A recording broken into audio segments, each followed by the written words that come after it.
WQAM has no shame. Starting this Monday, it's the O.J. Simpson, Glenn Hill, and Super Dave Katrina Show. 6 to 10 a.m., Monday through Friday. Only on Sports Fag Radio. WQAM.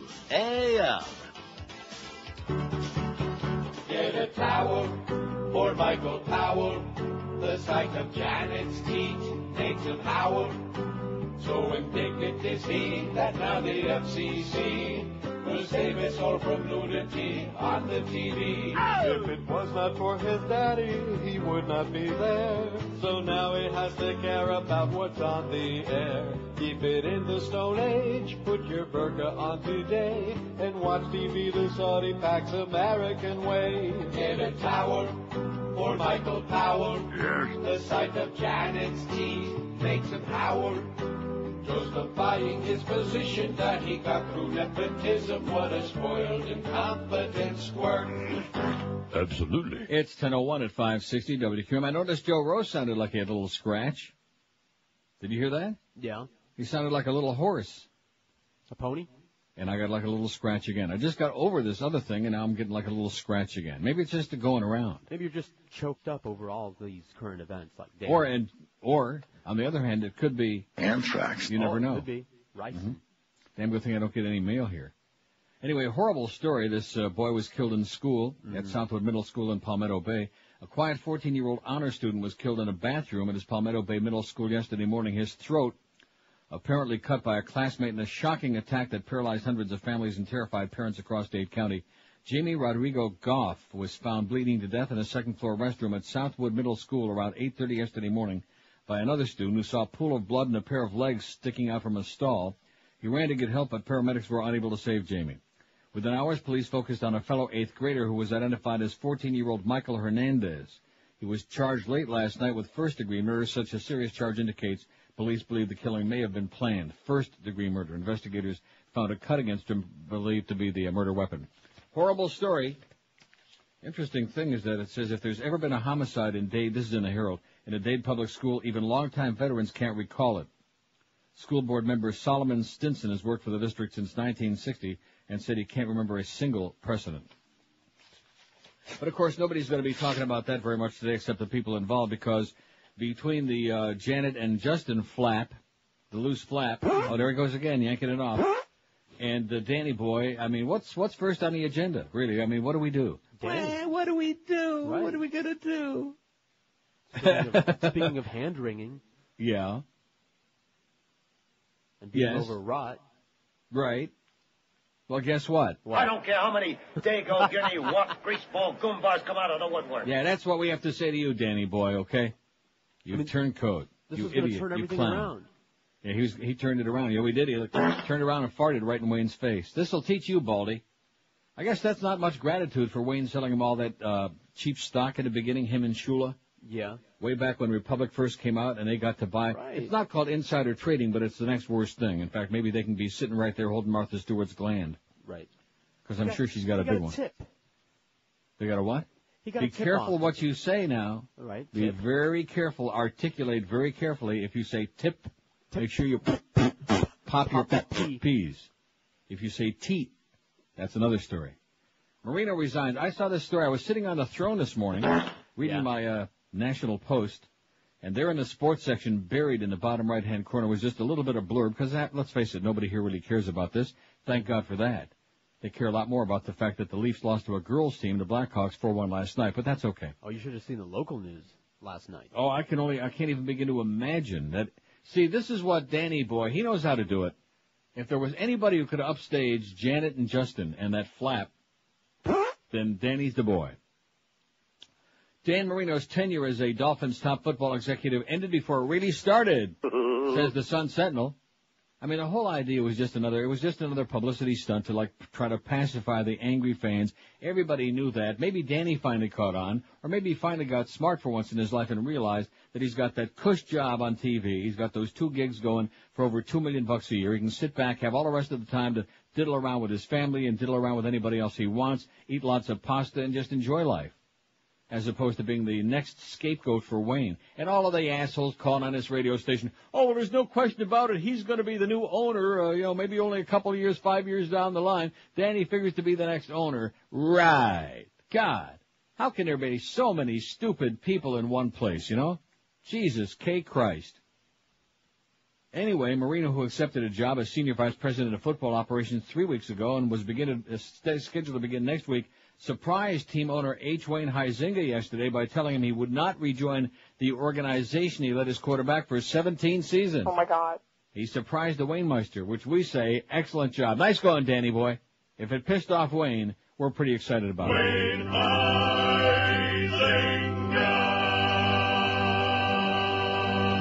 In a statement released by the team, Marino said he wasn't prepared to make the significant lifestyle change that the position would require for him and his family.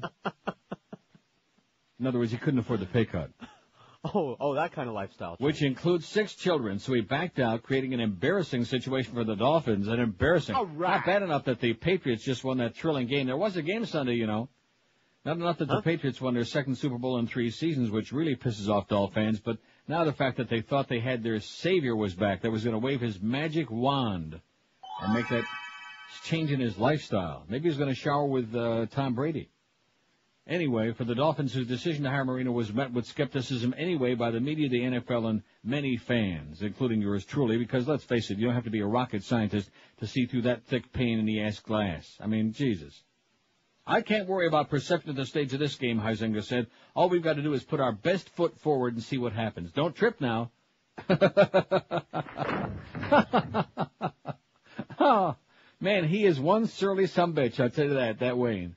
Always blowing off at the media on this one. And I'm going to tell you something right now, and you can mark it down. Okay. If Broward County would change their mind and decide they wanted to build this facility, I will not play here. You're a liar. Because I will not have you guys looking at me for the next 10 years saying, here's a guy that said one thing and went out and did something else. Hey, here's a guy that said one thing and went out and did something else, and then left everybody with a team that lost in San Jose late last night, 3-0, by the way, in case you were sleeping in.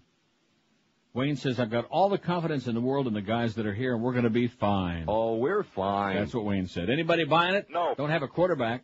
Don't have any offensive line. Don't have any receivers. Don't have a coach. Other than that, we're fine. Oh, we're fine. Nobody's buying it, Wayne, man. You are really SOL. Speaking of that, I don't know how we're going to get all this stuff in today. Plus, I think I'm going to be losing my voice around noon. With some lard and a shoehorn. Seriously, I don't know how the hell I'm going to do it. I've got this rasp is back, and that pisses me off. Probably this damn weather. Although it's sunny and beautiful today, it's like -7, whatever the hell that translates to. About what, 20?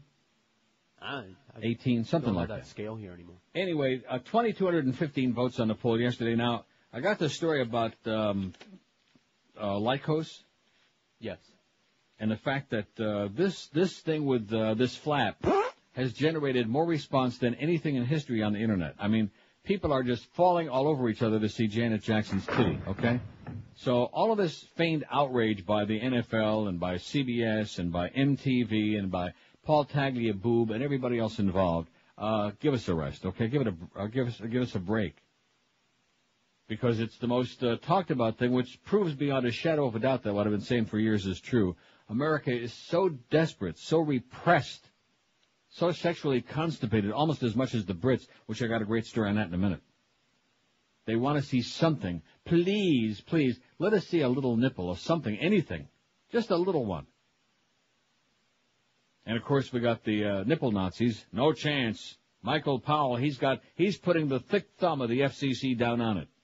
And wait till you see what happens. Squirt, squirt. 2,217 votes. What's your take on Boobgate, the big flap at the Super Bowl 38? And their articles, I mean, I probably have to spend at least another 2 hours on this today. Right. In between all the discussion of the primaries last night. Kerry's in, man. I'll tell you that right now. And Edwards, he talks a good game about how he won't take the second spot. Kerry and Edwards would be unbeatable, that ticket. Yeah, it would. Is there any doubt about that? I really love your buddy Howard Dean, who's going on about, we weren't disappointed. Things came out just as we expected. We got our ass kicked in every one of the 7 states. That's what he said. And, of course, your buddy Jew Lieberman, him and Hadassah, they said they're not so tearful goodbye. Is that centrist?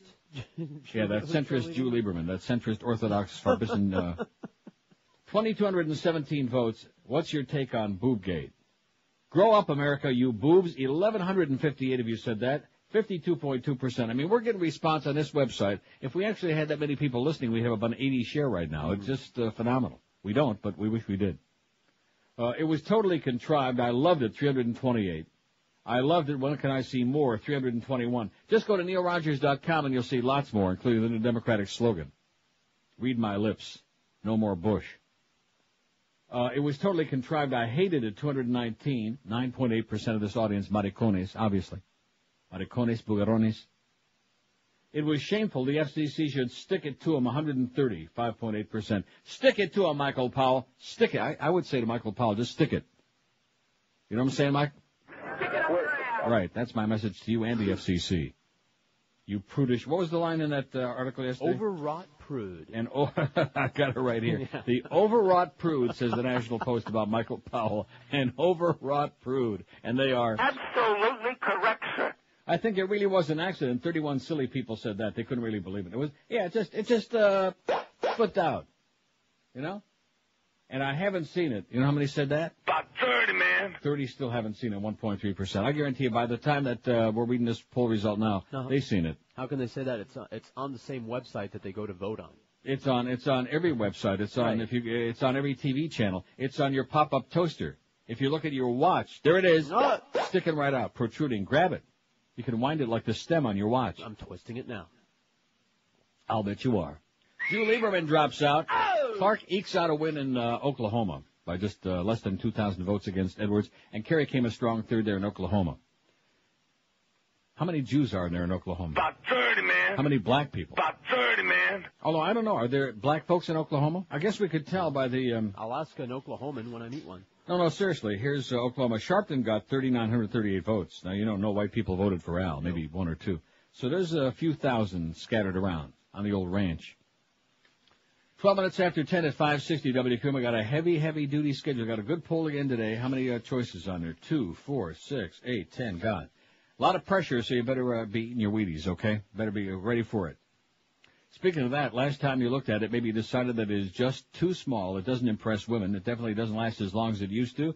And, of course, Todd Reck is talking about your paycheck. So call Fast Train today and do something about it. Get yourself some real skills and a real career that goes along with having them skills and a real big fat paycheck that goes along with having them career. That's right. Call Fast Train today at 1-866-FAST-TRAIN to start that new high-paying computer career. In just 4 short, easy, painless months, Fast Train can help you get yourself a new high-paying computer career. And the demand for computer professionals continues growing like crazy, just like that growth on Moe's head. So pick up the phone and call Fast Train today, toll-free at 1-866-FAST-TRAIN. With 7 locations, they got campus bound to be nearby you. Fast Train offers you job placement, financial assistance for people who qualify. And with day, night, and weekend classes, there's no excuse to stay in that dead-end job another day. And if you register now, you can have that new high-paying career. Let's see, it's February, March, April, May, by junio. Right? See. So call Fast Train today after you check them out on the web at fasttrain.com, because now you can have a big, impressive paycheck, too. Call 1-866-FAST-TRAIN. Live and local. This is Sports Radio 560 QAM. Hi, this is G. Gordon Liddy, and they don't come any worse than Neil Rogers. Absolutely. Bill cigars in Monica's vagina. She lets out a giggle when he makes it wiggle. Monica is not the kind you can do in the behind, but a cigar in her vagina she don't mind. Well, he don't know where a stogie goes. I can see how there was some confusion between humidor and humid whore. And in Arkansas, the term cedar box means saw her naked. Stars report can lead to going blind.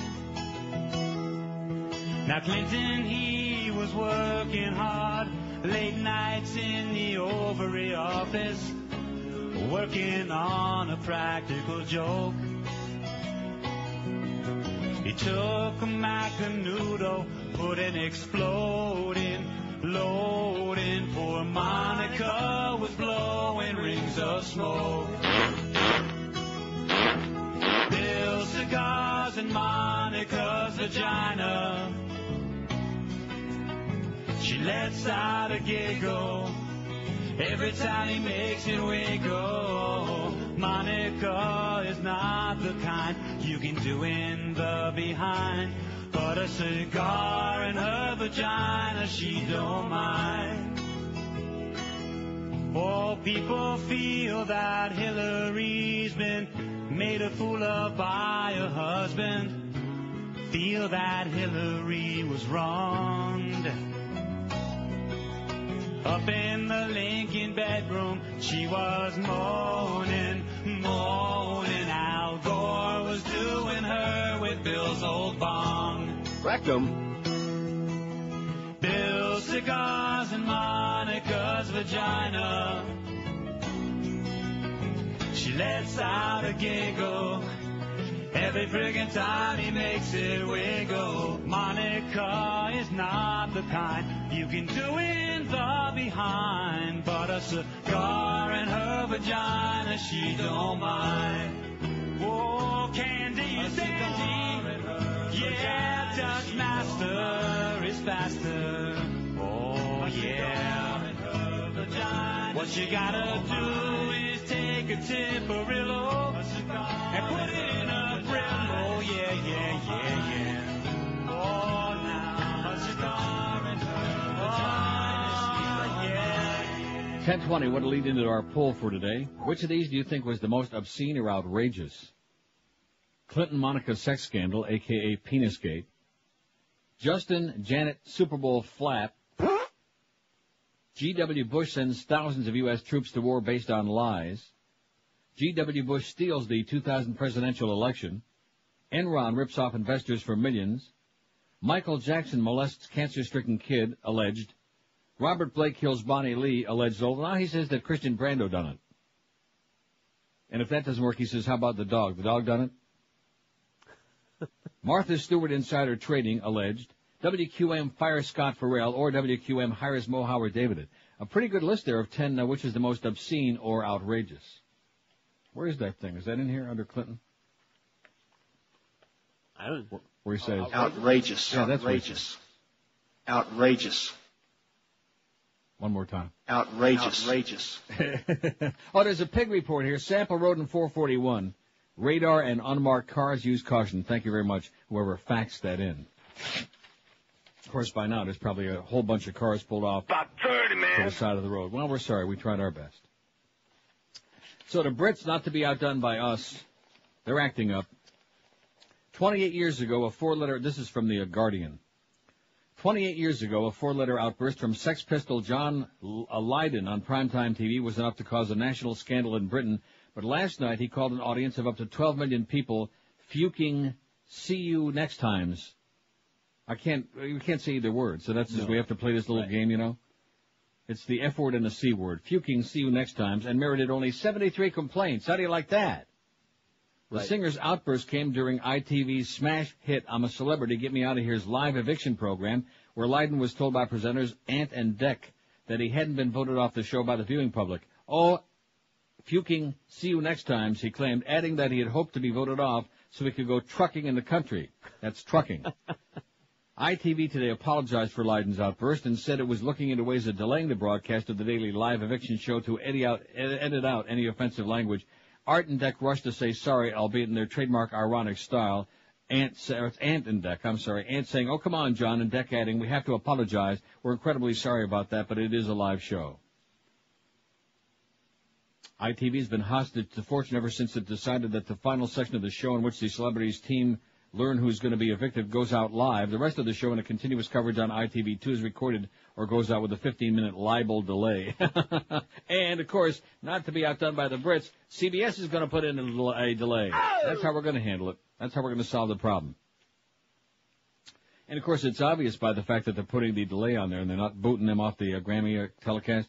It's pretty obvious that they're really very concerned and very apologetic. They were exiled, aren't they? That's right. To Siberia. No. They're just going to put on a delay. Because can you imagine the tune-in audience for that? Now, just to see if somehow they try to pull it off again, some stunt or pull anything else off. Music stars Janet Jackson and Justin Tinkerbell will be allowed to appear at the Grammy Awards despite Jackson's televised flash, but the broadcast will be delayed to weed out any more surprises, officials said. Just like this show, just like talk shows in general. There's a little delay. I think it's about a 20-hour delay. Delay.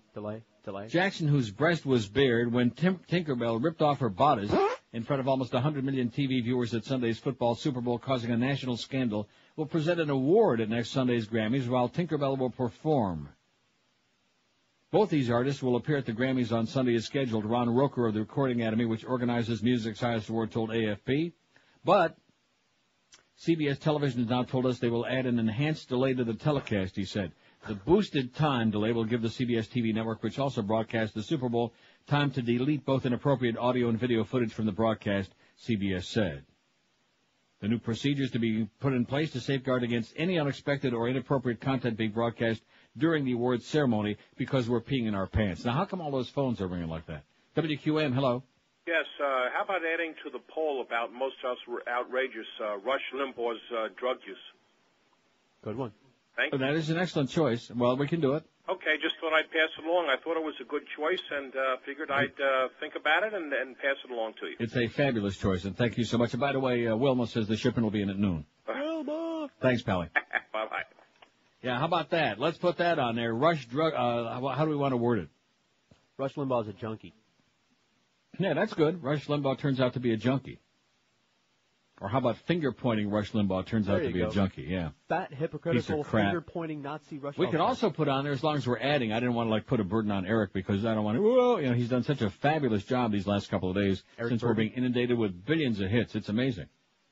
But I was also thinking about, how about Danny Boy? Oh, that's right, because it's fresh. It is fresh, man. It's almost like a slap in the puss. It's fresh. So Dan Marino tells Wayne to stick it. How's that? Okay. Well, I like wording it that way. Hey, Wayne. Nice going, Danny boy. I always was on your side. Till you started handing the ball off like a loaf of bread. I was always on your side. At any rate, Danny boy says, I don't think so. I mean, really, how stupid can you be? I know he's not a rocket scientist. After all, he went to Pitt. But, really. Why didn't he think about this in the first place? Although, the good part of it is it just embarrasses Wayne and the organization. That's the part I like a lot. And it also gives this radio station just lots to have the people call in, well, what are we going to do? The Dolphins wringing their hands even more than usual. So let's add that one on there, too. Now, you're passing these on to Eric, I'm assuming? We are. Although Eric is so on top of stuff right now, you don't have to really worry about it. He is, whatever you said to him the other day, it really got him off his fat ass, boy. He is just he's so efficient that it's frightening. In fact, he's so efficient that what I'm thinking is that during the show every day, I'm going to keep giving him updates on all of the stories. Just a joke. It's just a joke, Eric. There was just that one, okay? Just don't get all panicky now. Just a joke. He's under a lot of pressure up there. 10:27. Oh, and Tom Brady did go to Disney World. Did you see the pictures right on the front page of a lot of the newspapers? No. In fact, Tom's puss was right under Janet's exposed breast. It was a lovely thing. Hey, I'll tell you who'll talk to you about Janet Jackson and her teat all day long, and that's Jeff Cohen, man. You'll have to travel long, far, and wide to find a pervert like Jeff at the Pizza Loft. He's a real wild and crazy kind of guy, our kind of guy, and the food is your kind of food. It's fresh, it's delicious, it's great. Every kind of pasta dish under the sun. They got chicken and veal and seafood, 3 different kinds of fabulous pizza, calzone, super subs, the best garlic rolls you've ever popped in your puss. I'll bet you George's life on it. Every Monday at the Loft is lasagna night. Tuesday is eggplant night. Buy one of these dinners these nights, get the second one for only $5. Wednesdays, like tonight, kids eat free with adults, and they can see Jeff's famous magic show. Wait till you see what he whips out. Thursday is bike night at the Loft. Come on a motorcycle, buy one dinner, and get the second one for half price. If you want great Italian goodies at very, very modest prices, big, fresh portions, this is always the place. You can take it home, you can have it delivered, whatever. Eat it there. You can have it even for free if you know the Rimmers. Call 954-916-8880 for takeout or delivery. 954-916-8880. You'll find a Pizza Loft in the original Broward location, right there on University Drive between Griffin and 595, and a Pizza Loft Plaza behind Pier 1 Imports with loads and loads of free parking. Pizza Loft, not the fastest, not the cheapest, but the best in the universe. Live and local. We're Sports Radio 560 QAM.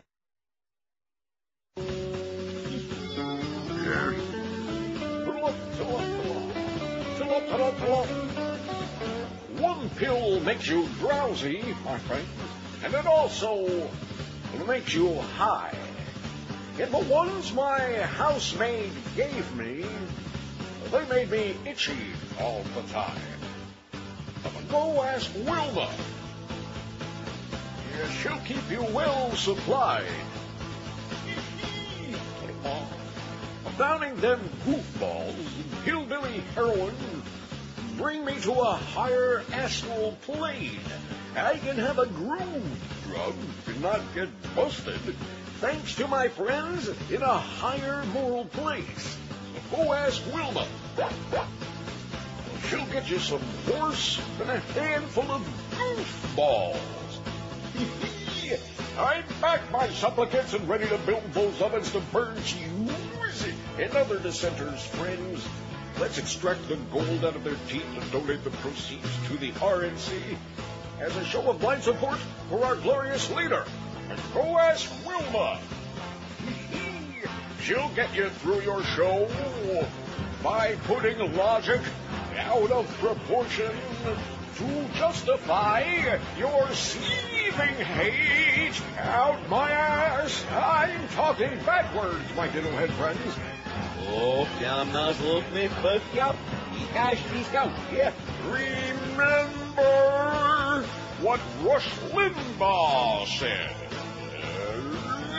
All drug abusers should be dead. That's of course prescribed medicine. Dime, why you do this to me? Please, Dime.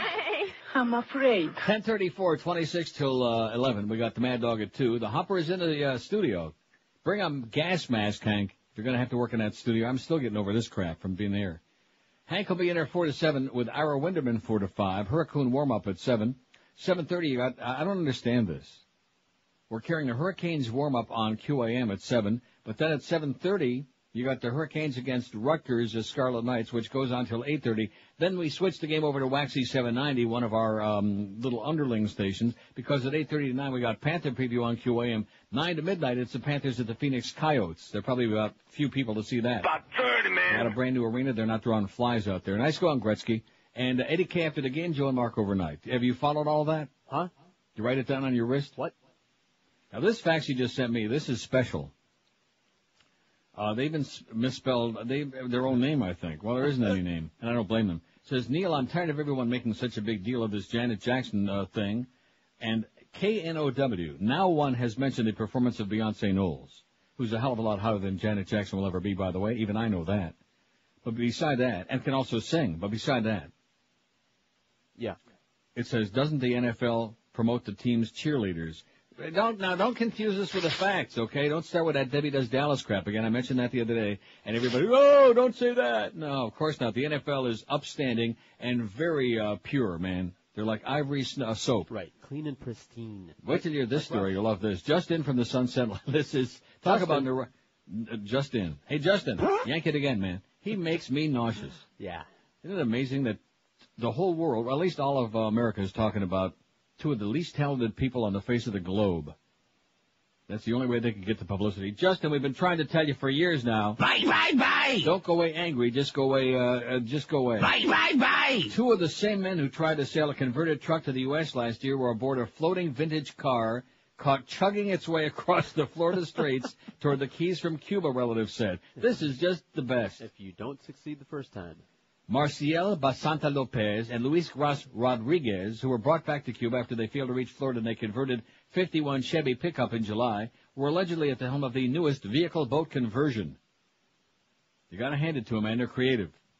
The U.S. Coast Guard wouldn't confirm today the status of the tail-finned 1950s car. Gee, I wonder if it was like a Henry J. You know, they sunk that truck. I hope they didn't sink this car. Oh, no, I want it. Vintage. It says tail-fin 50s car, which means it was either an old Cadillac or maybe a Henry J or a DeSoto. Mm-hmm. Tail-fin 50s car are the origin of photos broadcast on TV yesterday. U.S. policy prevents the disclosure of information until the case is resolved, such as by repatriation, Petty Officer Sandra Bartlett said.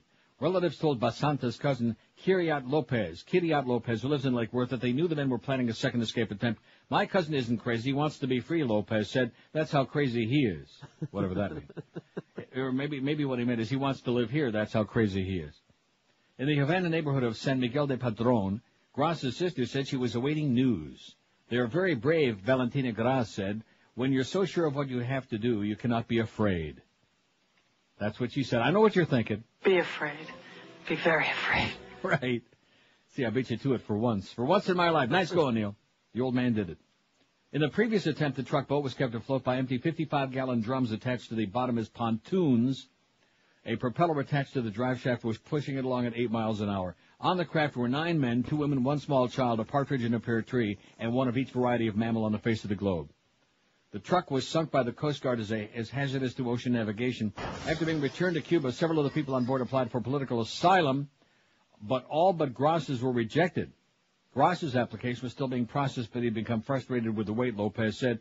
Under U.S. immigration policies, as we know that wet foot, wet back, dry foot, dry back, Cubans who reach U.S. shores are allowed to stay, while those caught at sea are usually sent back for serious punishment. See, maybe you can do like in the auto repair business back in Cuba. Maybe you can fix up some of them old jalopies we always see. And if you come to Canada, you can hop on a plane and fly right to Havana. I should mention that. Mm-hmm. We need the economy. Air Canada can use the help. So come to Toronto and hop on another plane and fly right to Cuba. I love these cartoons you sent, but they lose something in the translation. Are we putting any of these on the website?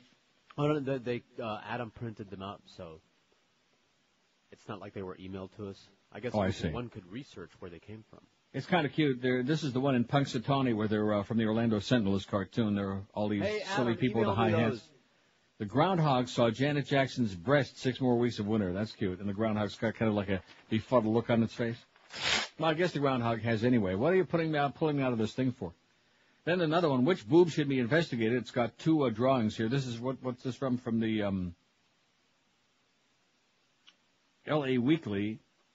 Lalo Alcarez is the cartoonist. L.A. Weekly.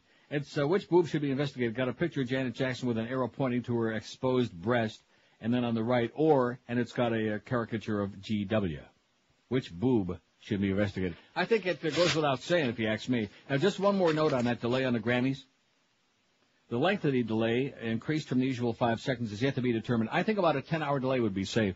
Right. So that we can pass it by Michael Powell and Jerry Falwell and all the other goody two-shoes. Right. They can call it live-ish. Yeah.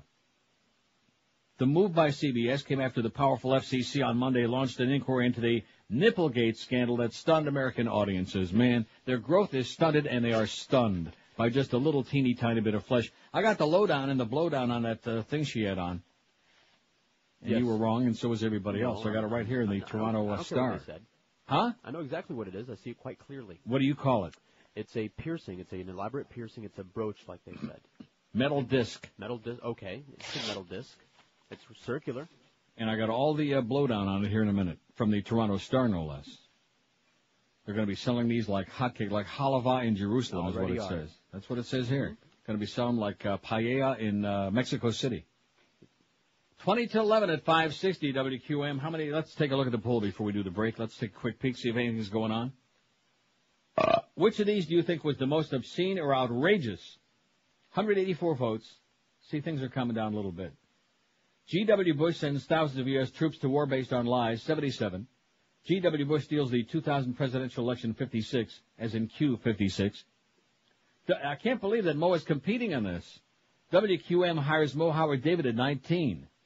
You haven't lost it, Mo. Enron rips off investors for millions, 10. 9, Michael Jackson, everything else single digits so far. It's just getting going. Danny and telling Wayne to stick it doesn't have any. And what about Rush? Is Rush got anything on there? Finger-pointing Rush Limbaugh turns out to be a junkie, only 1. So they're just getting into it. And, of course, most of it doesn't have to do with Nipplegate, so they're not too excited about the other choices. Hey, Interex Diabetic is a good choice to make because it tastes great. A good meal replacement drink that anybody can drink and enjoy because it tastes good for you and for diabetics as well. Interex Diabetic is sweetened with Splenda, which is made from sugar, so there's no nasty aftertaste like you get with almost all the other drinks, which contain aspartame and saccharin. Recommended by doctors and dietitians for people who can't sacrifice proper nutrition just because they're in a big freaking hurry. Interex Diabetic is a completely balanced nutritional supplement that provides you with all the essential vitamins and minerals you need for a healthy life. Plus, it's got fiber and antioxidants, yet it's low in saturated fat and cholesterol. Interex Diabetic is also gluten-free and lactose-free. An 8-ounce can can provide 237 calories of easy-to digest nutrition. You say it. Try Enterex Diabetic once and you'll never go back to whatever you were drinking before. You can pick it up all over town at Publix, Walgreens, Eckerd's, Navarro's, Sedano's, No Habla Inglés Allí, CVS and other local pharmacies too. In fact, the makers are so sure you're going to love their product that they're giving away some free. That's right, you'll get a 2-pack. You can get you a free 2-pack with 1 sample of vanilla and 1 in chocolate, full-size samples, by calling their toll-free number, 1-866-368-3739, or you can order on their website at enterexdiabetic.com. Just click on where it says free samples. Be sure to mention that Neil sent you by for the delicious one and get yourself an additional special gift. Here's that toll-free number again for your free 2-pack of Enterex Diabetic. Call 1-866-368-3739. Live and local. This is Sports Radio 560. QAM.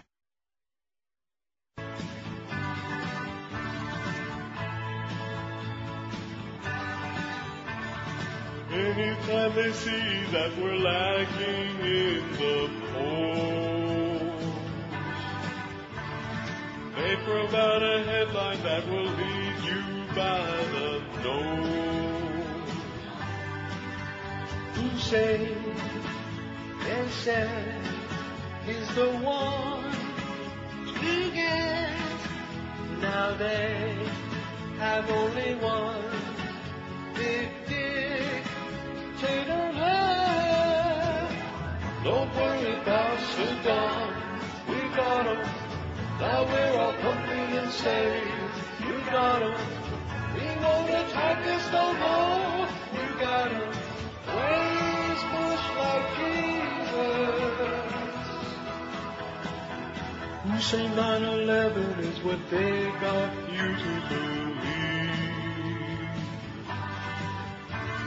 Can't get any dumber than a one-party country. You believe what they say, like a gullible fool, as they use the state for their corporate tool. Call the election off, we got 'em. Bush has got him king, we got 'em. Get down on your knees, we got 'em. Dick Cheney, we got 'em. 10:48, 12 to 11 at 560 WQM. We got a few entries trickling in for our hot couple contest, and you can submit your entries from now through the 13th, which is a week from Sukkot, week from Friday, right? Right. And just email those pictures. Go out there with your digital camera or your old Brownie Hound camera, whatever you got, and take a picture. You can do it like, at the hockey game like that one couple did. Right. Or like in your bedroom, or like wherever the hell you want, on the ceiling, on the floor. And email them to contest@neilrogers.com. Couple with the most and we'll put them up for voting the week of February 16th, the following week. Okay. Couple with the most votes wins their choice of either one of these prizes: trip for 2 to hedonism in Jamaica, or trip for 2 to the Royal Oasis Casino in the Bahamas. And the second place, the runner-up, gets whichever one of those fine trips is left over. Third place, prize dinner for 2 at the Pizza Loft. Now, when we say dinner for trip for 2, are we saying what we're including in that or not? I don't want to start getting Miguel all nervous and jerky, but We'll get a clarification. If it is like it was last year, yes. the one, I don't know which one goes with which. One included airfare, and then one did not, but then... Yeah, that would be kind of nice to know. I don't want to get Miguel nervous, like I said, but be sure and send him personal messages at that website, too, contest@neilrogers.com, and I will mention that many, many times today if we don't get, like, a clarification on exactly what these include and don't include, okay? Just so we can be, like, up and up, on the up and up. Okay. We don't need any grief about phony contests like Cheap Channel is doing every now and then. Mostly now and not just then. Anyway, here's today's daily not-so-notable death report, thanks to one of our regular faxers out there who's obsessed with this, and it's good. Except for them, I guess. Eleanor Holm, Olympic swimming gold medal winner and world record holder, became the first female swimmer to be chosen for 3 American Olympic teams, was booted off the 30-60 in a scandal when she was caught drinking and playing dice on the ship bound for Berlin. Oh, my God. She went on to appear in several films, including a starring role in 38's Tarzan's Revenge. She died January 31st of kidney failure in her home in Miami at the age of 91. Oh, that's old enough. 91. I think 90 is old enough. George Tulloch, original investor in Titanic Ventures Limited Partnership, the group that mounted the first Titanic salvage expedition in 1987, in recent years became involved in a project to try to locate the legendary lost city of Atlantis, died January 31st in Bridgeport, Connecticut of unstated causes. He was only 59. Well, maybe now we can find Atlantis. And Dennis O'Brien, military reporter for the Virginian Pilot newspaper, was one of the first embedded journalists in Iraq. He traveled with Charlie Company of the U.S. Marines 2nd Light Armor Reconnaissance Battalion from January 2003 till June 2003 before returning to the U.S. and was said to be somewhat traumatized by his experiences in Iraq. Died January 31st in an apparent suicide at his Norfolk, Virginia home at the age of only 35. Suicide. Well, there you go. Chalk up another casualty from W's war on Iraq. Is Danny Boy doing anything on the poll or not? None. 249 votes and nobody. Well, that's because it's our crowd, you know. If it was on the sports shows, of course they wouldn't have 249 votes all week, but nevertheless, Danny Boy would probably have all of them. How many votes would they get? About 30, man. In a week. That figures for QM.com. Oh, sorry, Josh. By the way, if anybody wants to take that turkey off Josh's hands, he'd like to hand it right over to you, just like the turkey that W handed the soldiers at the Baghdad airport. Here you go. You take it. No, we don't want it. Let Mikey try it. Nobody wants to be involved with that QM.com. It is a real turd burger, man. Anyway, here's the inside story on Janet's nip. It says they didn't shield their eyes. Janet wore metal disc, not pasty. And the popularity of item likely to increase. What exactly was that thing on Janet Jackson's nipple? And more importantly, where can you get one? It asks. When Justin Tinkerbell accidentally, of course, ripped the leather breast cup off Jackson's neo-Gothic corset during Sunday's Super Bowl halftime performance, the world caught an eyeful of breast and a little something else. Close inspection of photographs of the incident reveals that attached to Jackson's right nipple was a silver starburst ornament. Was it a pasty? Some kind of clip-on nipple ring? Neither. It was a nipple shield, according to Torontonians who are in the know, and it works like this. The ring fits around the protruding part of the nipple, and the piercing or barbell skewers it, holding the shield in place. Right, like that drawing I drew. Their decoration, says Eric Gaudet, who works at the New Tribe on Queen Street West. The shop, which specializes in piercing and tattoo arts, has several models in stock, ranging in price from about 30, man. $30 to $80. Some are plain, others more detailed, like Jackson's. We don't sell many, he says. A lot of people in the S&M crowd use them, and some in the gay community use them. Gay. Generally, nipple shields will be worn only briefly, Gaudet says, when you want to spice things up a little bit. Sasha von Bonbon, sex columnist and burlesque dancer, has seen a handful of people wearing the items at fetish parties and expects to see a lot more in the wake of Jackson's performance. This occasion will certainly increase their popularity, she said. Nothing like TV to make people do things. How perceptive she is, Sasha von Bonbon. Gaudet agrees. He says he dealt with countless queries about labrettes, steel piercings used primarily around the mouth and lips, similar to those worn by David Draymond of the band Disturbed. Celebrity trends definitely affect the sales of certain items, he said. Labrettes. I thought that was a beer. Labrests? As for the comfort factor, the heavier they are, the less comfortable. For some people, says Sasha, that's obviously the point. And if you were wondering whether or not the metal was a touch nippy, so to speak, Sasha points out that like any jewelry, the metal will be warmed by the body. How do you like that? Yeah. Got a good article here, too. We got just too many of them. I'll probably read just a few. About 30, man. Take me till midnight. I mean, this thing just, it has a life of its own. It never ends, you know? And of course, now that it's segueing into the Grammys with its 45-year delay, Vinay Menon, who writes in the Toronto Star, wrote yesterday, "Drop the outrage, bra play was blasé." Blasé is what he said. Mm-hmm. I'm not going to read the first 90% of it. He says, U.S. President George W. Bush, who in a pregame interview said he planned to watch the Super Bowl with family and friends, bowed out of the nipple controversy. I don't want to admit it, but because this White House starts early, I missed it again, Bush told reporters. Saw the first half, did not see the halftime. I was preparing for the day and fell asleep. Right, it says. Other high-ranking Americans were not as disingenuous or diplomatic. Michael Powell, the chairman of the FCC, blasted MTV and CBS, both owned by Viacom, and said the federal regulator would launch a swift and immediate investigation. He called the incident a classless, crass, and deplorable stunt. All this shock and horror and moral outrage were tough to understand. Doesn't Powell watch American TV? Sex is everywhere. Sex sells, especially in the music business, whether it's Lil' Kim exposing her breast on the red carpet, or Britney French kissing Madonna, or Nelly imploring young women to take off all their clothes. And the Super Bowl, the most watched event of the year, symbolizes the nexus between commerce, and spectacle. For $19.99, viewers could have even purchased that halftime package, including the lingerie bowl, a tackle football game between two models of scantily clad female models. There were commercials Sunday night featuring lesbian kisses, farting horses, and spots for erection-enhancing drugs. Paraphrase of a tagline warning: an erection that lasts more than 4 hours is not normal, and you should seek immediate medical attention. Daddy, what's an erection? I doubt that anybody under the age of 35 was shocked by the fleeting sight of Jackson's pierced nipple. Was this planned? Was it a wardrobe malfunction? Doesn't matter, because to an entire generation it was about as shocking as a cup of hot chocolate. Ironically, one of the bands that played during the pregame show was Duran Duran, a group that earned some controversy more than 20 years ago for its risque Girls on Film video. Today, that 1982 video would elicit mostly yawns from bored toddlers, and that's the interesting thing about the nipple controversy. Grown-ups are either willfully blind or hopelessly naive when it comes to what the kids are watching these days, and you are... Absolutely correct, sir. Right, just like the language thing. Oh, my God, their kids are going to hear those words. Right. Please, as George would say, white man, please. Yeah. Isn't that what you always say? Cracker, please. 10:56 at 5. Isn't that what Polly used to say? Polly, want a cracker, please?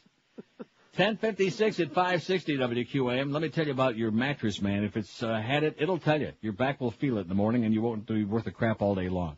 If you got a good mattress, one that's really brand new and outstanding and brand name from Dollar Mattress, you'll get a great night's sleep every night. So that's the way you want to go, because if you're not getting a good night's sleep, you feel like crap. Don't get ripped off now, because President's Day is less than 2 weeks away, which means the mall stores and showrooms are going to be running their annual phony sales in which they double up the price, and then they say, hey, look at this, we're giving you half off. Forget about that. If you want real rock-bottom prices on the best mattresses going all year long, every day, even on Sukkot, call 1-800-MATTRESS. That's the number for Dollar Mattress. No bait and switch, no phony sales. They got all the top names at rock-bottom prices. Sealy, Inserta, Simmons, King Coil, Tempur-Pedic, and now even Stearns and Bananas Foster. Choose from dozens of models at low everyday discount prices. And they give you that 2-hour delivery window that meets your schedule any day, 7 days a week when it's convenient for you, between 8 in the a.m. and 10 in the p.m. Dollar Mattress is mighty proud of their overall customer satisfaction, and I guarantee you, when you call them the first time, you'd never think of calling anybody else again. I've been using them for years, and even George and Boca Brian, Miguel, and Fat Boy are calling Dollar Mattress now. If you want a great night's sleep, if the old mattress has had it, call them right now. They'll be there before the end of the day. Call 1-800-MATTRESS. That's 1-800-MATTRES, or check them out online at mattress.com. Live and local. This is Sports Radio 560. QAM. This is the Neil Rogers Show. This is your brain. Any questions?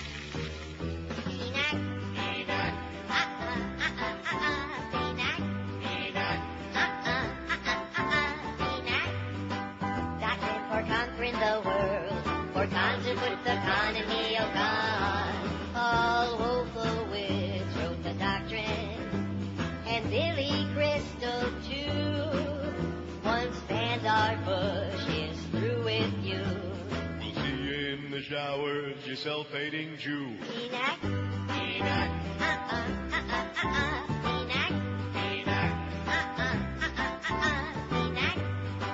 blueprint for ruling the world, for cons to put the economy of God. Progress for a new American century, their version of Mein Kampf, for control of the world's economy.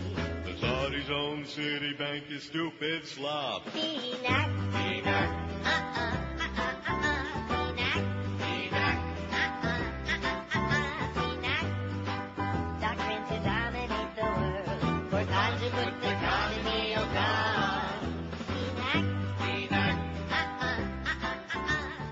It's 11:01 at 560 WQAM, your desperate station for the new millennium. We got many great stories on our website, if I say so myself. But one headline: Chutzpah, thy name is Pearl. Boy, does he have a lot of chutzpah. About Richard Pearl. It is fabulous. It's much too long for me to read on the air, but take a peek at it, okay? In between, looking at them filthy pictures and the cartoons, stuff like that. And if you can't read, have somebody read it to you. You'll love it.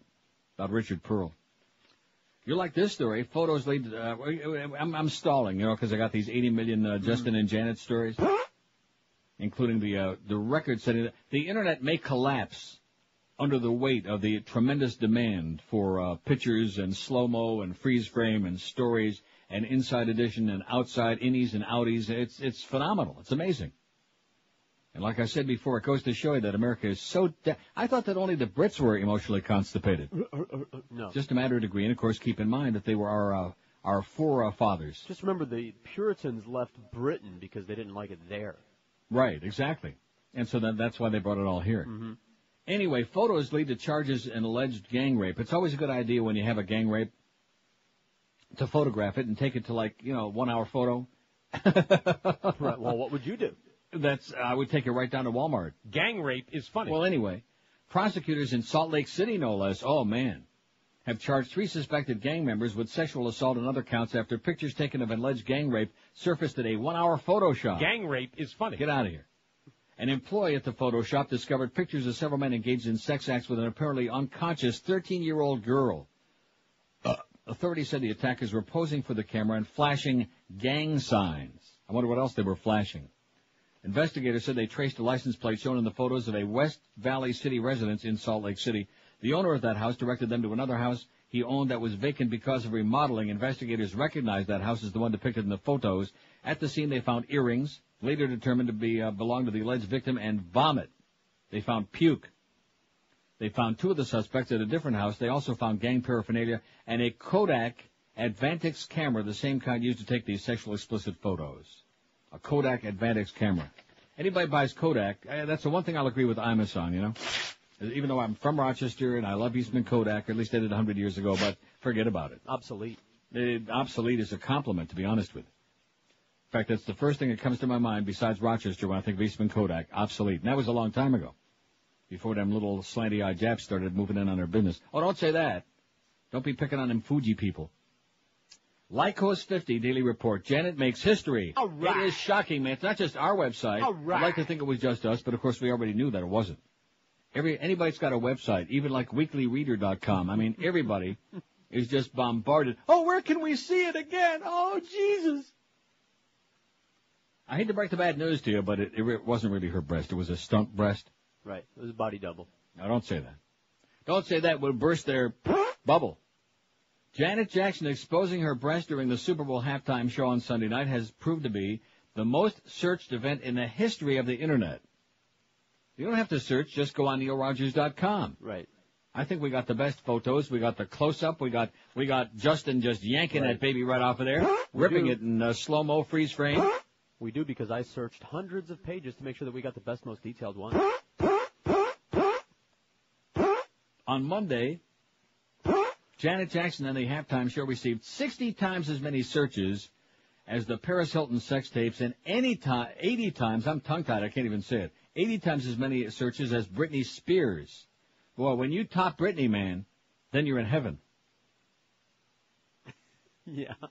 Jackson was searched 50 times for every request for the topic that normally dominates on the day after the game, Super Bowl commercials. Let me say it again. Jackson was searched 50 times for every request for the topic that normally dominates on the day after the game, Super Bowl commercials. She also received 270 times as many searches as the streaker who ran on the field before the second half. Well, and this is what really depresses me. And 350 times as many searches as Super Bowl MVP Tom Brady, who I guarantee is a hell of a lot prettier than Janet Jackson any day of the week. Janet probably has a better nip. Janet Jackson wasn't the only person involved in the stunt. Of course, Justin Tinkerbell received 40 times as many searches as he does on a normal day. How many does he get on a normal day? About 30, man. Probably. Prior to this week, the most searched event in the history of Lycos 50 over a one-day period was the 9/11 attack on America. Although it's very difficult to compare searches for the two events, it looks like the Super Bowl halftime show was the equal of 9/11 when it comes to Internet attention. That is, to put it bluntly, mind-blowing. I'm glad they said that. Are you ready for that? Yeah. Are you ready for this? Locked in. Just goes to show you, man. Why is it difficult to compare? It says the Super Bowl halftime show was a single event. Searches revolved almost entirely around two phrases, either Super Bowl halftime or Janet Jackson. Everybody knew exactly what they were looking for. On 9/11, however, nobody really knew what they were looking for. Confusion about what had happened, not to mention multiple attacks, caused Lycos users to search for a huge number of different terms, from the places attacked, World Trade Center, Pentagon, New York City, to those attacking us, Osama bin Laden, Taliban, to a hoax about prediction of the attack, Nostradamus. Remember that crap? Yeah. Oh, Nostradamus predicted this was going to happen. Sure, yeah. Just like everything else he predicted. Nostradamus. When's the last time I played that? Tonight on the Discovery Channel. It's coming up. See, all we need is a little bit of incentive to dig back into the files and resurrect some of these golden goodies. Anyway, now it says when you add all those different terms together, you get less than, oh, Jesus. When you add all those different terms together, you still get less than half as many search requests as we received on Monday for Janet Jackson and the Super Bowl halftime show. However, you also have to consider the massive rise in searches for terms like breaking news and latest news on 9/11 and searches for news organizations from CNN and Fox. You should pardon the expression. There was no similar rise in searches for news organizations on Monday, with one exception, the Unctuous Fudge Report, which posted pictures of the exposed breast. And by the way, Miss Fudge did a pretty crappy job. We got you beat sideways to hell. Received 30 times the searches it gets. About 30, man. On a normal day. And the increase in news searches on 9/11 to the all-specific searches for 9/11-related topics, you add them together, and the total is roughly equivalent to the number of searches for Janet Jackson and the halftime show. Still, the fact that a single breast received as much attention as the first attack on U.S. soil in 60 years, it says here, is beyond belief. Using their words, beyond belief. Beyonce belief? Right. Oh, boy, it's a good thing I just looked down here again. Why? Want to know why? Well, I just had a malfunction there at the junction. Good thing I looked down real quick. Didn't poop your pants again, did you? No, not yet. Oh. Well, not until I get to these other 500 stories on the flap. And how many more days can we continue talking about this? About 30, man. Jesus Christ almighty. And probably the Grammys. Do you have any idea what kind of a tune-in audience there's going to be for that? Not now that they've announced that delay. What's the perk? Oh, people want to see, is it going to really work? Are they going to try to do something? Will we be able to see if they really bleep something out? You know how that goes. She'll have a standing ovation when she goes up there to present that award. You think? I know so. They'll be howling. Right. They'll be hooting and screaming and howling like the Letterman audience. I mean, making those like the Arsenio audience. Yeah, that's the Arsenio audience. They'll be hoo hoo hoo like that, like a bunch of orangutan, like Prudence on Passions or whatever her name is. Patience, Prudence. 346 votes on the poll, which is shocking in itself. It's only like 10 after 11. I mean, where does this stop? You know what I'm saying? Which of these do you think was the most obscene or outrageous? G.W. Bush sends thousands of U.S. troops to war based on lies, 141. G.W. Bush steals the 2000 presidential election, 100. And everything else compared to those two is way, way behind. WQM hires Mo Howard David, 26. Absolutely. That was obscene. Enron rips off investors for millions, 22. Clinton Lewinsky's sex scandal, Penisgate, 17. Michael Jackson molests cancer-stricken kid, alleged, 13. WQM fires Scott Farrell, 12. Finger-pointing Rush Limbaugh turns out to be a junkie, 11. Dan Marino tells Wayne to stick it, 3. Robert Blake kills Bonnie Lee, alleged, 1. And none yet for Martha Stewart insider trading, alleged, or Justin Janet Super... No votes! 0 for the Justin Janet Super Bowl flap. Well, thank God for this audience. You know what? After all these years, they finally restored my faith in them. Nobody finds it obscene, shocking, outrageous, unacceptable. They just want to see it over and over again. That's all. WQAM, hello. I love my OxyContin. Thank you. Thanks, Rush. He'll be on at noon, by the way, on another station. WQAM, hello. You miserable bitch. Oh, haven't heard from her in a long time. 5670560, pound 5, hasn't been able to get through. It's been so whipped up. That must be the first sign that things are like calming down a little bit. Oh, and yesterday, I got to tell you this. You will just die. All right. When I tell you this. You know how they have ready to go. These little tiny focus groups, 7 people here, when the elections are on? Right. So last night, MSNBC, they had one of their fat reporters out there in, was it Arizona? It doesn't make any difference. I guess Arizona. Oklahoma. Somewhere. I don't know. No, there were 7 dark folks. They don't have them in Oklahoma. So anyway, they're sitting around in some room, and they're thinking about who they're going to vote for, who they support, yada, yada. So after the voting goes on, we come back to them later on. Here's a bald-headed black guy, light complexion, kind of like Troy Stratford, bigger head, though. Okay. And he's sitting there, and the guy goes to him first. He says, and Reverend Jones, what are your thoughts on the... Oh, no. And I thought to myself, he's everywhere. He is I can't get away from it no matter where the hell I go. You're gay. Yeah, Reverend Jones. I just about peed my pants. I hear Howard Dean. I made the same mistake they always make. Howard Dean just about peed his pants, too. That is when he saw the results. Oh, we're doing just fine. Oh, we're fine. Yeah, we got like 7% here, 5% over there, 11% over here. Pretty weak, man. Pretty lame, Howard. Of course, we all knew that Howard was lame. Absolutely. That's not the one we're talking about. Well, he deserves credit. He did some exciting things, but now he has to make way for the real contenders and not just be the pretender no more. Kind of like Drew Lieberman did last night. Do you know that they were talking about having John Edwards as the running mate? He was on the short list for Gore's running mate 4 years ago. Okay. Now, it goes to show you. That's why everybody's running away if Al Gore endorses you. No, it goes to show you what a bad choice Al Gore made. Bad advice. That would have cinched it. If he would have picked John Edwards as opposed to Orthodox Drew Lieberman, he'd have won by a landslide. They wouldn't even been able to fix the election. Would have got all those fence-sitting goobers on Oh, man. What a shame, Al. You're such a loser. 11:13 at 560 WQM. Welcome in the Chinese New Year with the Emerald Coast Chinese Buffet from now through February 8th, which means another 4 days. Join the Emerald Coast for their traditional Chinese New Year specialties. Holiday specials include roasted duck, suckling pig, sweet and sour fish, and an assortment of Chinese dumplings served every day during the New Year celebration. With every meal, every child receives a traditional Chinese New Year Lucky Charm. And, of course, as usual, they got the regular buffet delights as well, a whole crap load of them. Start out with any of 6 different soups. Try them all if you like. Dozens of succulent entrees, the likes of which you seldom have seen anywheres. New York strip made to order on their sizzling Asian grill. Their new seafood St. Jacques, oysters on the half shell, Alaskan stone crab, middle neck clams, jumbo shrimp scampi.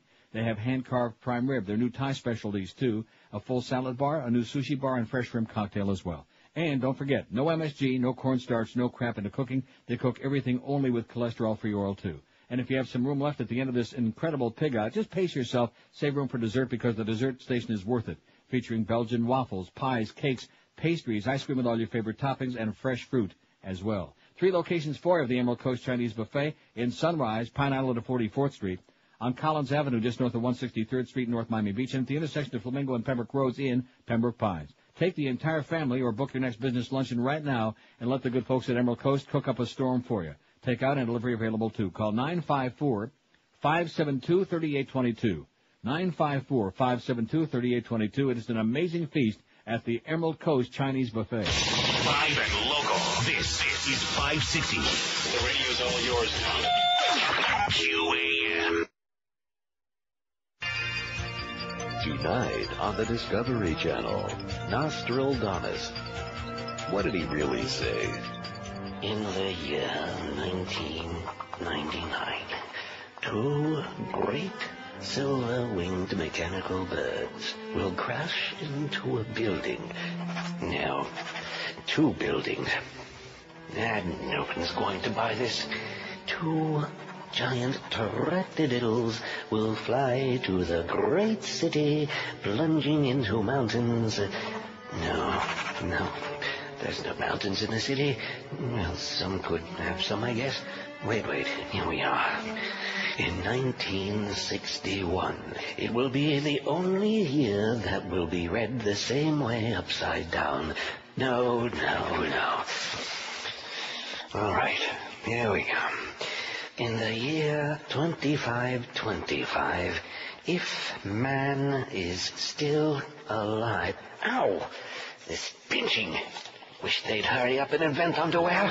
Nostradamus, tonight, only on the Discovery Channel. I didn't know he knew Zager and Evans, did you? No. 11:19 at 560. I was just reaching back for something here off the fax. Oh. Off the copier fax scanner, whatever it is. Printer. It's back to business as usual at the main branch of the U.S. Postal Service in Manhattan after tests of a powdery substance discovered inside have been ruled non-toxic. The powder was said to have fallen from a standard-sized envelope inside the facility, but after testing, inspectors found no cause for alarm. Hazmat crews were called out after 2 reports of white powder discovered in 2 Manhattan postal facilities at the main post office at 8th and 33rd Street and the Morgan Postal Facility nearby. A white powder fella. One of your former friends, by the way, showed up to investigate. A Postal Service spokesman said the substance found at the Morgan Postal Facility turned out to be dust from some sheetrock. You ready for that? No. So first they thought it was like maybe anthrax or rice, and it turned out to be nothing more than a pile of sheet rock. The investigation continues into the white powder found at the Farley Post Office. And powder found in an envelope at a mail processing center where anthrax was discovered in 2001 in Wallingford, Connecticut has turned out to be? Yeah. Wood ash. Oh, yeah, you told me. Tested negative for rice, and it turns out to be just wood ash. The gray sandy powder was found Monday night, leaking out of an envelope addressed to the Republican National Committee. Oh, now it's their turn, huh? Remember, it was all Democrats with the anthrax, so I guess they're testing out the ricing on the Republicans. Let's see. 1, 2, 3, 4, 5. You'll be pleased to know we have only like another half a dozen stories on Justin and Jan, and then we can like put the flat to rest for a few minutes. Okay? Okay. Well, we sure don't want to overdo it, do we? Yeah. Sure, milk it for all we can, man. That's my comment about that breast thing. Milk it for all you can. Squeeze it, manipulate it, and go with it. Run with it. Justin rips booby trap. Everybody has got this in the Daily News today. Now even Justin is mad at Janet. Justin Tinkerbell is telling friends that Janet Jackson blindsided him with the last-second breast-bearing addition to their Super Bowl act, sources say. The pop star's tiff over Sunday's bosom bombshell came as the head of MTV, which produced the halftime show for CBS, blamed Jackson for the peep show seen by an audience of 89 million. Janet Jackson engineered it, MTV chief executive Tom Freston said. We were punked by Janet Jackson. Oh, you know who was on the Biography last night? Biography channel? I give up. Sal Mineo. Yeah. Remember Sal Mineo? No. You don't remember Sal Mineo with James Dean? Yeah, I've seen him around and heard the name, and yeah. Sal Mineo. He's still dead, by the way. Sure. And he was gay. She lied to him, a Timberlake pal told the Daily News. Justin had no prior knowledge of the shenanigans. He thought there was going to be a red bodice when he ripped off her top, and lo and behold, there was a nipple. Oh, God, there's a nipple there. Well, he doesn't know too much about that stuff, I guess. Even I would have known that. Another friend of Tinkerbell said Jackson begged him for days to team with her for the Super Bowl in which they performed his song, Rock Your Body.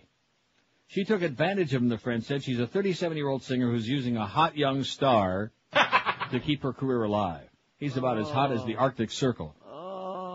Jackson apologized Monday, admitted she gave the show's producers no warning that she was planning any bodice bust-out. It was not my intention for it to go as far as it did, she said. Meanwhile, don't expect a replay of the Dirty Dancing act at Sunday's Grammys. CBS, which is also televising the award show, said it will use a videotape delay during the broadcast. Jackson is still scheduled to be a presenter, and Tinkerbell is still scheduled to perform. Wouldn't that be something if he, whipped it out? Or he tried to whip it out, and it turned out was nothing there. I told you, he's an old smoothie. Now, MTV points finger of blame at Jackson. See, everybody's pointing the finger now. Time Warner seeks refund of advertising money. This is great. Singer Janet Jackson masterminded the Super Bowl halftime stunt that left her right breast exposed and prompted a federal probe into TV indecency, the head of MTV said yesterday. Janet Jackson engineered it. We just got through reading that. The blame on Jackson comes on the second day of fallout after pop idol Justin Tinkerbell tore off half of Jackson's black leather bustier while the pair were singing a duet. Where the hell is this guy's name in here? I don't see where the hell he comes from. The guy who produced the halftime show for CBS said Tinkerbell was informed of the stunt just moments before he took the stage with Jackson. Now, wait a minute. He was informed of the stunt just moments before he took the stage with Jackson? The stunt, which Tinkerbell said was due to a wardrobe malfunction, sparked widespread viewer complaints.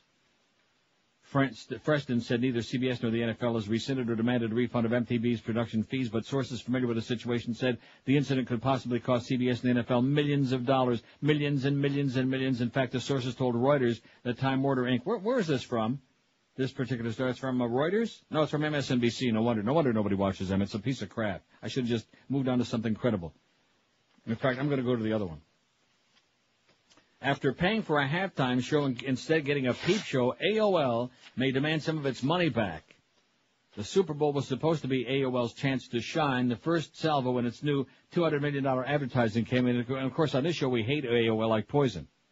We despise AOL. They're the devil. In fact, I'll tell you this, George even hates AOL more than he hates Bell. No. No. Let me try it again. More than he hates South. No. Almost as much. No. Well, close. No. Instead, its $10 million sponsorship of the halftime show and numerous commercial spots turned into a disaster because of Janet Jackson's inability to keep her clothes on. What disaster? The whole world is talking about this now. This is the only thing anybody cares about. There are people dying, all kinds of crap going on. There's ricin in the mail. Nobody cares about these things. We had 7 elections last night. Anybody care? No. Even the candidates, as soon as the primaries, as soon as the numbers were in, where do we go back and see that replay again? Her stunt prevented AOL from streaming the halftime show online, which was part of its original deal. Aha. Well, why couldn't they have, bleeped that out?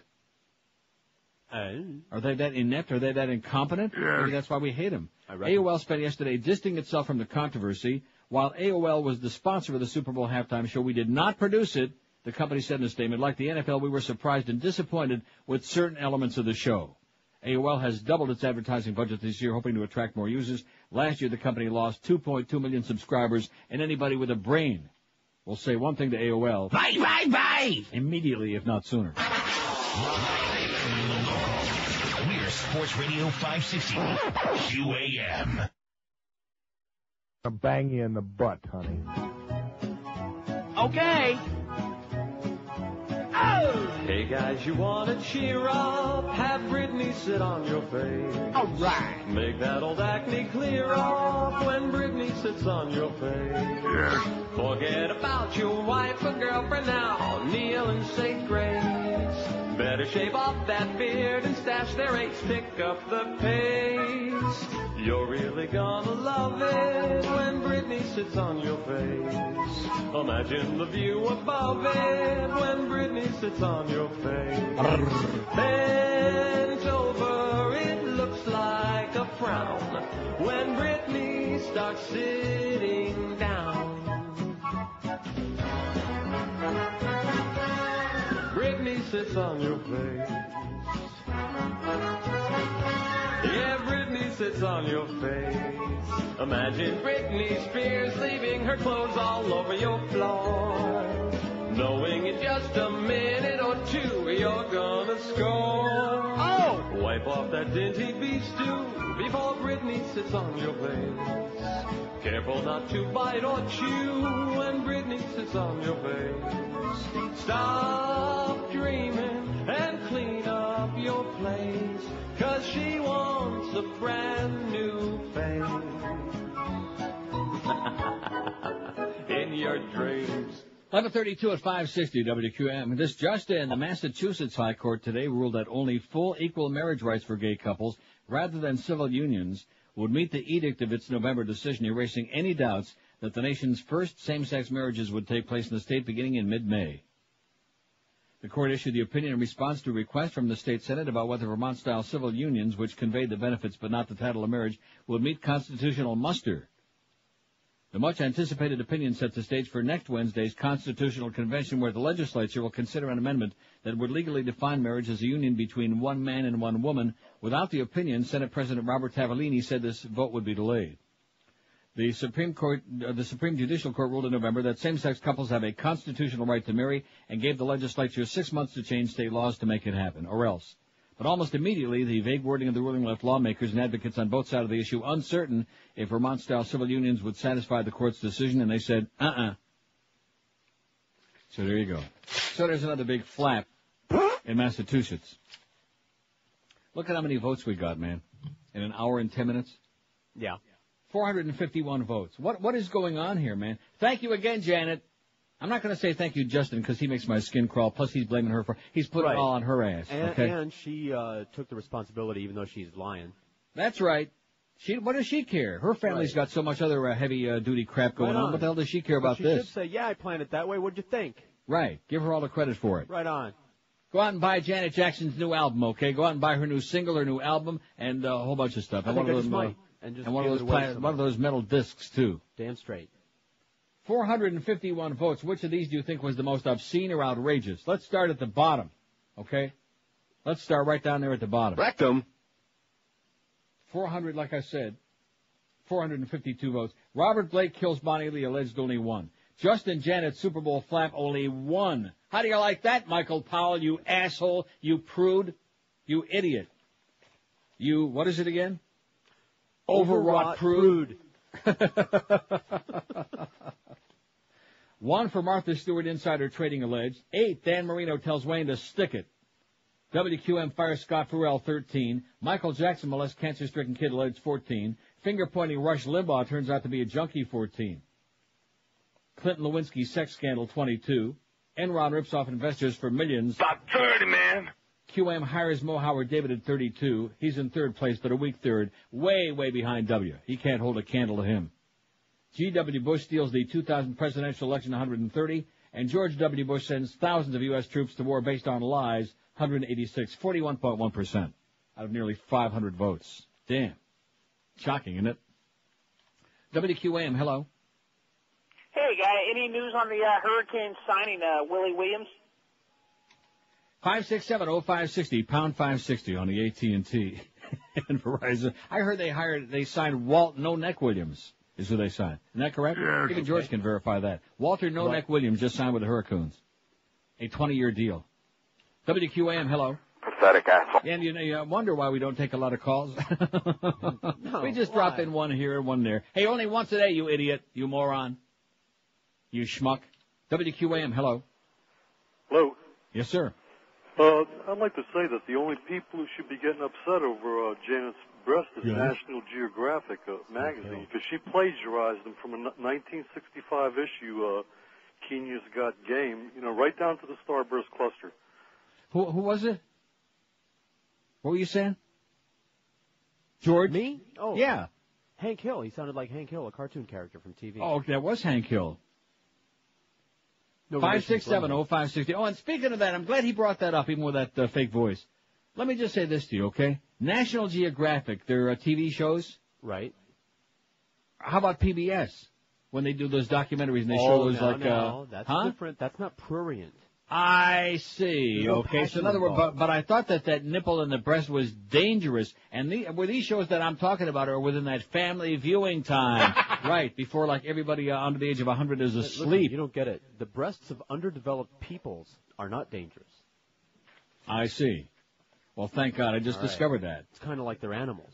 Anyway. Bob says, did anyone ever think that Justin Tinkerbell was right when he talked about a wardrobe malfunction? After all, it probably was designed for both breasts to be exposed. No, Justin couldn't finish as usual. That was my show on the day. Excellent point, Bob. As far as the Grammys go, don't worry, the next step will be to have the nightly network news on a tape delay so the FCC can approve or edit all stories before they aired. It says, Kerry or Canada in 04. Very good. That may be one of the best faxes of all time. Thank you, Bob. I'll make way for you at the border. We'll have you cleared to come on in. Justin Janet and weapons of mass distraction, writes my good friend Katrina Vanden Heuvel in The Nation. I never used to read anything until our astute listeners. Well, I guess I'm paying a lot more attention to the Nation website now, which is great. Plus, it's a lot cheaper than going out and buying a magazine. Anyway, Katrina writes, Justin Janet and weapons of mass distraction. The investigation will be thorough and swift, Powell said yesterday. Our nation's children, parents, and citizens deserve better. That would be Michael, not Colin. Powell, and this is not about that investigation of those pesky missing WMDs. It's that high-level probe into who knew what and when about how Janet Jackson's breast, adorned with a silver nipple guard, was exposed by pop idol Justin Tinkerbell before millions of upstanding Americans during the Super Bowl halftime show. Surfing Tuesday morning shows, I blearily counted more time devoted to heated discussion about what Tinkerbell called a wardrobe malfunction than to debate about the administration's hyping and cherry-picking, excuse the word, of intelligence in order to mislead the nation into war. But I'm not shocked that our TV culture cares more for weapons of mass distraction, nor am I shocked at Michael Powell's shock. As executive director of the Center for Digital Democracy, Jeff Chester points out, Powell is trying to distract the public and press from the impact of his decision last June, changing the media rules and making CBS, among others, far more powerful. Powell's rule changes have done more than anything to support the rude, lewd business model of the big networks, a fact he's hoping his investigation will obscure.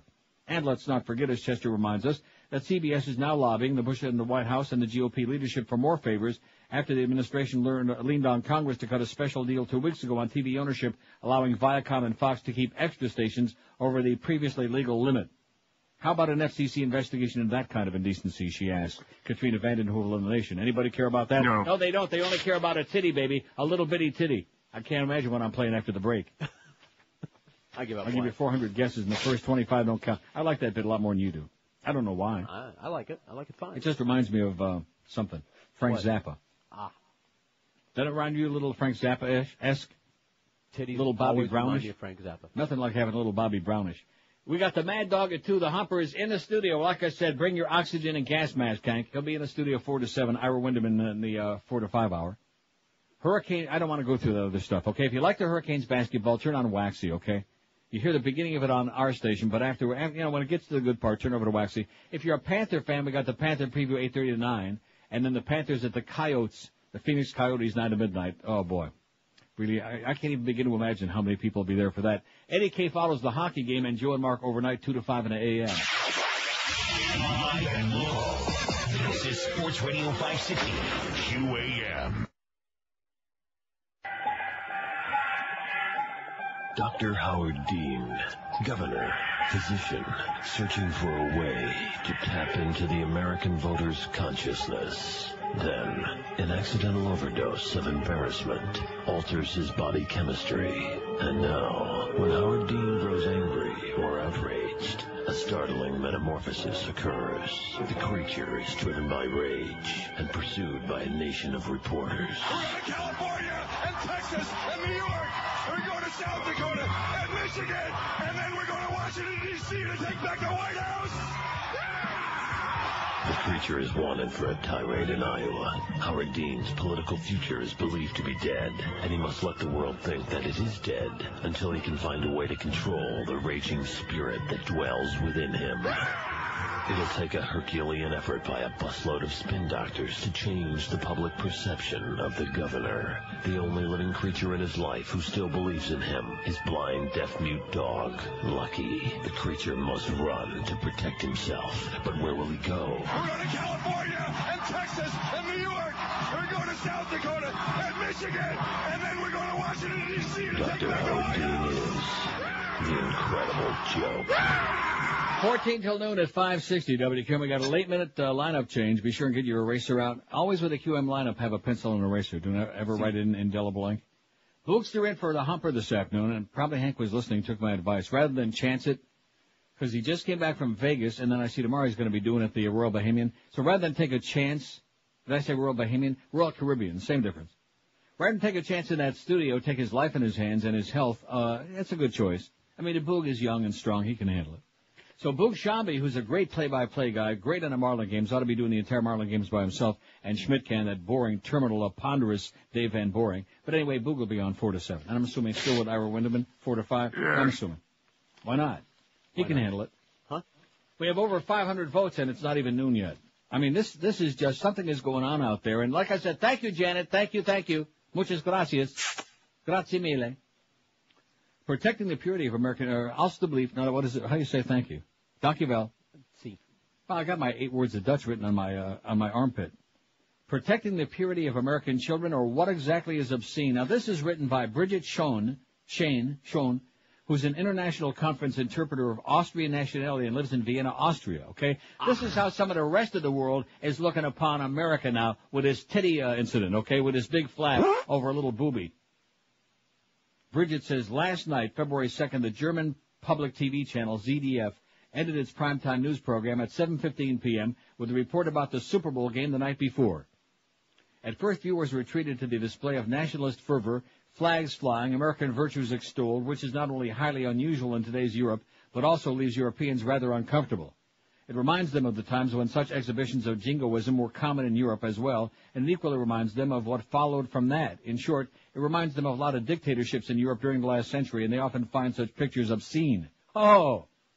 He's already off to a bad start as far as the Bush people are concerned, right? You bet. Oh. Then ZDF treated the audience to the sequence where Janet Jackson's breast is briefly exposed. The commentator added that in Puritan America, this is considered a scandal. We can assume that many Americans felt rather uncomfortable about it and considered such pictures obscene. As American friends assure me, the going argument is there were children watching this. Ever since then, I've been pondering about the innocence and purity of American children. One thing that struck me was that a naked female breast is considered obscene in America, while it is at the same time considered an outrage that Muslim men view the entire female body as something indecent and don't want it exposed in public. I'm not quite sure why the fact that a naked breast is obscene in one culture is okay, while it's considered ridiculous and a sign of oppression if other cultures find the entire body of a woman from hair to toe obscene if viewed naked. Or the other way around, why is any part of a female body so obscene that it's not to be seen by children? On the other hand, it is obviously not considered obscene if American children can watch the bombing of towns by their own people on primetime TV and actually watch people die live from CNN. It is not considered obscene if American children watch other children without limbs amidst rubble without any relatives in Middle East or Central Asian countries. It is not considered obscene to watch children on TV who are starving. It is not considered obscene to be showered with violence on TV or to play violent computer games. It is not considered obscene to hear about minors on death row in certain U.S. states. None of the above seems to be viewed as something that might deeply disturb American children. But if American children can get a glimpse of a naked breast, they're bound to be damaged for the rest of their lives, to judge from the reactions in America. European children do after birth see a lot of naked female breasts for quite a while. Apart from that, they see a lot of naked female breasts in films, on TV, on billboards, and on public beaches while they grow up. So seeing naked breasts is no big deal. Are European children, as a result, more violent than American children? Are they more prone to becoming criminals for that reason? Are they more disturbed? Not that I know of, she says. Many European parents think, on the other hand, that their children might get damaged by violence on TV or in computer games. They might get damaged growing up in a world full of aggression and injustice. They might get damaged in a world where the poor are left to die. So right now, a lot of us are somewhat bewildered. What do American adults expect to happen when a child sees a naked breast? What kind of terrible damage are they afraid of? What incredible, unspeakable trauma will occur which surely must outdo everything else an American child is subjected to in his or her life? That they might one day find a female breast more interesting than waving their flag, maybe? Written by Bridget Schoen. Yeah. Who is an Austrian interpreter lives in Vienna, Austria. Ach du Lieber. Yeah. Isn't that great? It is great. I like that first part there, where the announcer on ZDF showing the Janet Jackson thing. He says, "In Puritan America, this is considered a scandal." Just like the Penisgate thing with Bubba and the blowjob, same thing. The rest of the world was like laughing their ass off at it. Oh my God! They're all gonna laugh at you. And they did. Wow. 5670560 pound 560 on the AT&T and Verizon wireless line. Let's jam in a whole bunch of calls here, okay? While I take a rest from all this reading, man. I want to get off on this reading jag again. Spoil a good thing while it's just starting again. WQAM, hello. WQAM, hello. Neil. Yes, sir. You know, it's a drag now, and I find it obscene. I have no idea. Did the tit seed shadow because I had no idea what Punch of Tommy Phil did on Groundhog Day. And wasn't it odd that, who was it, Willie Nelson and what's that other country singer? We're singing together when one is from one extreme of the spectrum to the other. Toby Keith? Toby Keith, yeah. Once, and you know what's obscene? Yeah. You know what's obscene? Beside this call, yes? Yeah, absolutely. Absolutely. Wexler. Mr. Wexler. Yeah. They're talking about that they got the approval to put the printers on these voting machines, yeah. And yet they're holding up the money so that we could do anything. We have a problem. We can't recount anything in Florida. What are you talking about? He's one of the ones that is demanding exactly, the... Exactly. Right. He did, and he got it. And in Palm Beach, they voted 7-0 for it, and yet Bush and everybody else is against it and giving him a hard time and dragging So what their you're feet trying to on say it. is Bush is obscene. Well, I would agree with that. In fact, look at our website. Democratic slogan. Right. No more, read my lips, no more Bush. 5670560. Oh, now they're going to be looking at that, too. See, they'll be looking at those pictures of Janet and Justin, and then they'll be looking at that other thing on there, that it's thong, just, a thing. A cleft. They'll be thinking that thong. Oh, is that what it is? Just a camel toe? Right on. Which of these do you think was the most obscene or outrageous? Look at the votes. 536. It's not even noon yet, for Christ's sake. Oh, I can't say that. What? We're going to do 1,000 again, easy. We can, do 1,000 votes a day, during the show as a regular course. This is amazing. You'd almost think somebody was listening. I don't know. I don't know what to make of this phenomenal, because when you read that thing about Lycos and these... First of all, where would anybody who isn't a listener to the show know about our website anyway? Right. Right? Unless... Do you think that if you did a search for Janet Jackson, I don't think so, would it? Let's find out. Yeah, do a search for Janet Jackson and see if it links everybody up with our website. Wouldn't that be great? All right. That would be sensational, Eric. All You could make 15, 20 cents before the end of the day. Wow. That would be fabulous. Then he wouldn't have to be going, whoa, like that all the time. Right? So do that search. Of course, when you do the search, Google. I beg your pardon? I want to do a Google. Do an oogle and oogle that breast. 5670560, pound 560. I like that last caller. He was my kind of call. WQAM, hello. Hey, Neil, how are you today? Pretty good, sir. How you doing? Excellent, excellent. The nice article you just read, is that any chance going to be posted on your site today? It's already there. Great. And another thing, you're trying to, talk about how many hits are coming from people that are listening. If you found out how many hits came from when the show was on until it stopped, that would be a pretty good thing. But people also check it out at night as well. Right. No, but what I'm talking about as compared to our usual response on there, I mean, granted that there are probably a lot of people who listen that don't pay attention to our website because they don't find anything interesting, but I'm saying that some of this has to be coming from people who ordinarily didn't even know about this show. Oh, yeah, and that's a good idea to have the Janet Jackson Google search link to your site. Absolutely. You bet. So. All right, take care, sir. And you too. Thank you. Bye-bye. Yes? I don't have the time to look at all the 21,000 I'm sure you don't. plus. At the 85 million, right. I'm sure it's in there. It's one of those 21,000 plus. 21,000 plus? Results. I put in Janet Jackson. Holy moly, man. Played America like a fiddle. Nice going, Janet. You go, girl. Never liked her before until this moment. I never really liked her. Now I love her. She's After they fry her brother's ass, then we'll put her in that outfit. We'll give her the glove. We can give her all of his money, whatever he's got left. And I'll guarantee you she won't be molesting them little boys. Although I don't know what is it her or LaToya that's supposed to be a dyke? Both? I don't know. I think what I'm trying to say, it's like a slightly dysfunctional family is what I'm trying to say. LaToya is sexually dysfunctional, so infer what you will. Yeah. But LaToya was the one that was being oppressed and suppressed by that goofball out in Vegas. That damn faggot. I can't stand him. Now that different one. Janet is a notorious hose beast. Really? Yes. A hose beast? Sure. I'll be damned. Well, maybe she can put out Just Inspired. She likes them big and black and hard. I didn't say what.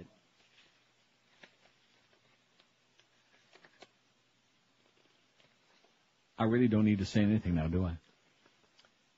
4 minutes. I could just leave you hanging there, so to speak. 4 minutes till noon at 560 QAM. Live and local. We're Sports Radio 560 QAM.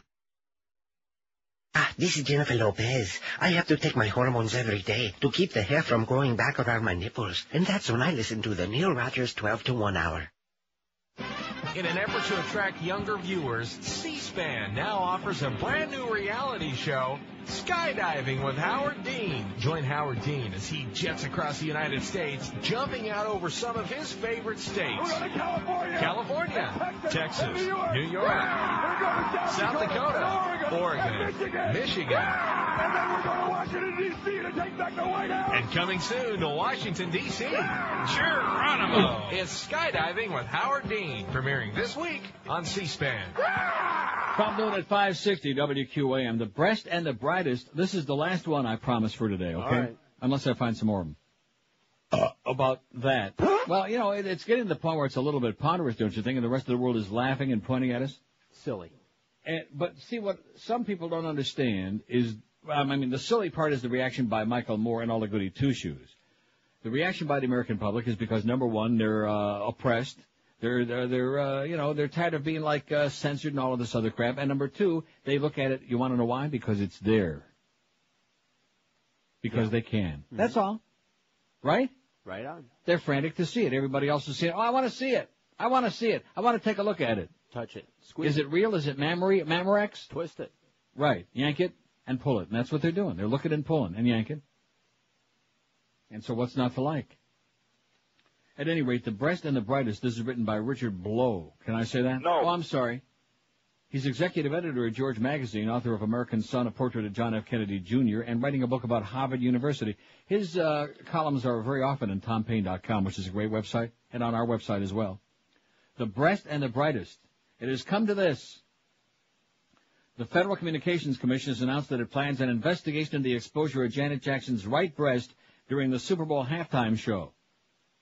That celebration was tainted by a classless, crass, and deplorable stunt, Commissioner Michael Powell said. He wasn't referring to Josh Groban's freakish tribute to the Columbia astronauts, which featured a man in a spacesuit standing goofily on a fake moon surface. Not that the Columbia astronauts actually walked on the moon, but whatever. Our nation's children, parents, and citizens deserve better, Powell said. If you've been living in a cave since Sunday morning, a quick recap. The Super Bowl halftime show featured a medley of performances including Janet Jackson, P. Diddy, Nelly, Kid Rock, and Justin Tinkerbell. Technically, Jessica Simpson was part of it, but she actually didn't sing anything. Then again, it didn't look like any of the other performers actually sang anything either. Lip-syncing was the order of the day.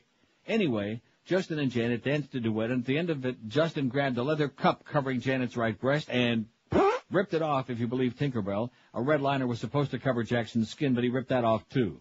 For about a half a second, if you looked really hard, you could kind of sort of see Jackson's breast. But even then, not really, as the Drudge report later showed in a great close-up, not like ours, though. Jackson was wearing what I can only describe as a throwing star nipple ring, which suggests either that she had wisely prepared for the incident or that Janet Jackson wears some really funky jewelry. The outrage came fast and furious. The NFL announced that MTV wouldn't be producing another halftime show anytime soon.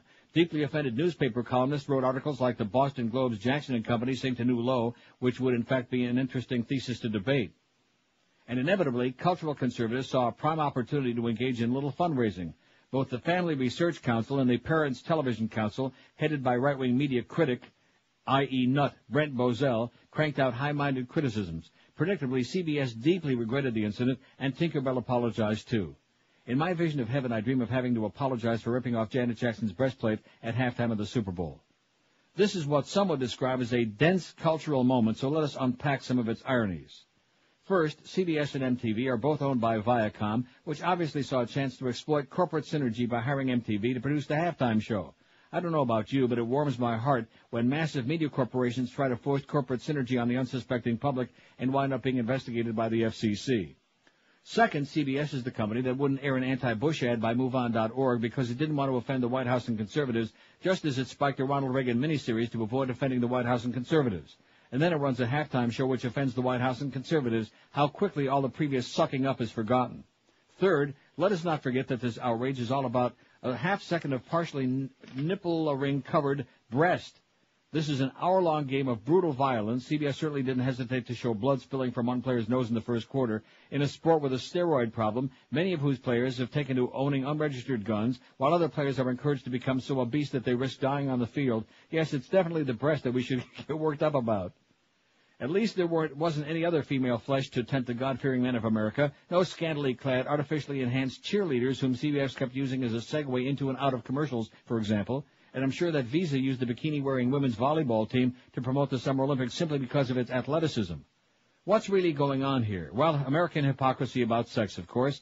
We run ads for drugs that help men get erections without ever mentioning the word sex. We grow irate at an exposed breast amidst an orgy of capitalist decadence. We nurse from the breast as children, but we fetishize it as adults, make it an object of lust and taboo, so that showing a breast, the source of human life, becomes worthy of government investigation. It is literally a clash of human nature versus corporate culture. The Super Bowl has become the first American corporate holiday, a nationwide celebration of capitalism. We watch it for the ads. Any element of spontaneity threatens the corporate control of people's minds and, yes, bodies.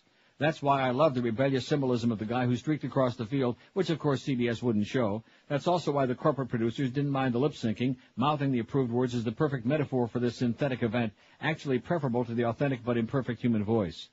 The Super Bowl is capitalism's equivalent of the Soviets' May Day parade or North Korea's beautiful but robotic gymnastic demonstrations featuring tens of thousands of thoroughly indoctrinated pawns. In contrast, Justin Tinkerbell's bearing of Janet Jackson's breast reminds me of the American soldiers who broadcast hidden hand signals as their Iraqi captors were videotaping them, a clandestine attempt to subvert monolithic propaganda. For the individuals involved, the stakes are very different, of course, but the ideological conflict, man versus machine, is much the same. So of course there will be an investigation. With so much at stake, how could there not be? I have just one suggestion. While they're at it, couldn't they investigate Led Zeppelin for selling its songs so Cadillac can hawk SUVs? Now that's one musical travesty that's got to be stopped. Writes Richard Blow. Nice going, Dick. Blow. You go, Dick.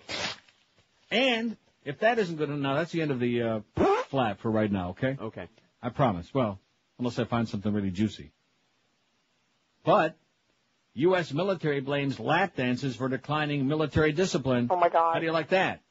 Yeah, saw that coming. I wouldn't be surprised if John Ashcroft, now that he's finished covering up them breast on them statues, when he finishes every last breast and every last penis on a statue, at that point, sex will be outlawed. That's going to be Patriot Act number 69. No more sex in America, only for procreation purposes, period, and they'll be checking to make sure. The U.S. military has asked South Korea to ban lap dancing and other lewd acts at local nightclubs near its bases, saying they negatively impact military discipline. The official said the military was taking similar steps at other bases in the U.S. and overseas against lap dancing. Oh, God. The U.S. Army's 2nd Infantry Division, which has 15,000 troops near the border with North Korea, recently sent letters to the South Korean Special Tourist Association and local mayors urging a crackdown on lap dancing clubs near barracks.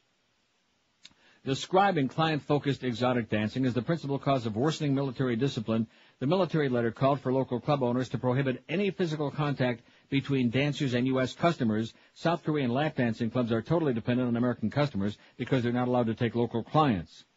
U.S. officials declined to specify what they meant by worsening military discipline. We're following trends in the U.S., Lieutenant Colonel Chris Bailey, the 2nd Infantry Division's Assistant Chief of Staff, told the Stars and Stripes newspaper. The U.S. forces in Korea has consulted mainland laws banning lap dancing, he said.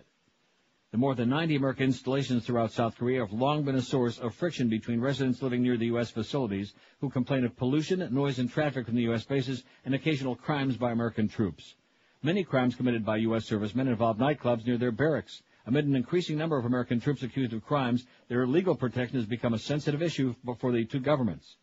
The USFK will root out any practices that go contrary to a positive environment for U.S. soldiers, Korean residents, and people of all nationalities, said Che Yang-to, a spokesman for the 2nd Infantry Division.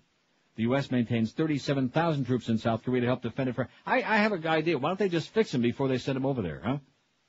Well, snip it and clip it. They didn't have to worry about all of these things, huh? Then they can really be like automatons, as somebody once said. Now, let's see. Here's the facts that say, we just can't get away from this, can we? I promised you we wouldn't talk about this no more until the next fax or the next call. It says, I'm not sure what the problem is that Janet showed her boob. Just turn to any National Geographic magazine or Discovery Channel. Yeah, but see, that's on a cable Discovery Channel. You'll see hundreds of African women exposing their jugs. Don't get me wrong, I would lay the Alaskan pipeline on Janet, but if you really think about it, her boobs are just like any African boobs. Oh, I don't think so. I've seen some of them African boobs in the jungle, you know, the old bunghole in the jungle. Pointy, hangy down ones. Oh, man, and real saggy ones, you know. Well, they put weights on them. Yeah, they're called babies. No, seriously, they put those till I kind of drag them down, you know. Don't bring me down. 5670560. Now, that's the end of all of that perversion. Now we got important stuff for later on. Plus a zillion great calls. How are those entries coming for our Hot Couples Contest? I sent you another one, or two, I can't remember. Yeah. Well, during the break, I'll take a puke at it. Yeah, don't forget, you got plenty of time through February 13th, till a week from Friday, to get in your entries. Just email them to contest@neilrogers.com, please. Pretty please. And also, like I said, if you want to tell Miguel anything else, did he ever come in and tell you what the deal is on those trips? No. Like I said, if you want to give any crank messages to Miguel, just go to that website, contest@neilrogers.com, and just lay on him all the crap. Tell him the story of your life. Ask him any silly question you want. 612 votes, George. It's 10 past noon. Incredible. Do you know where your children are?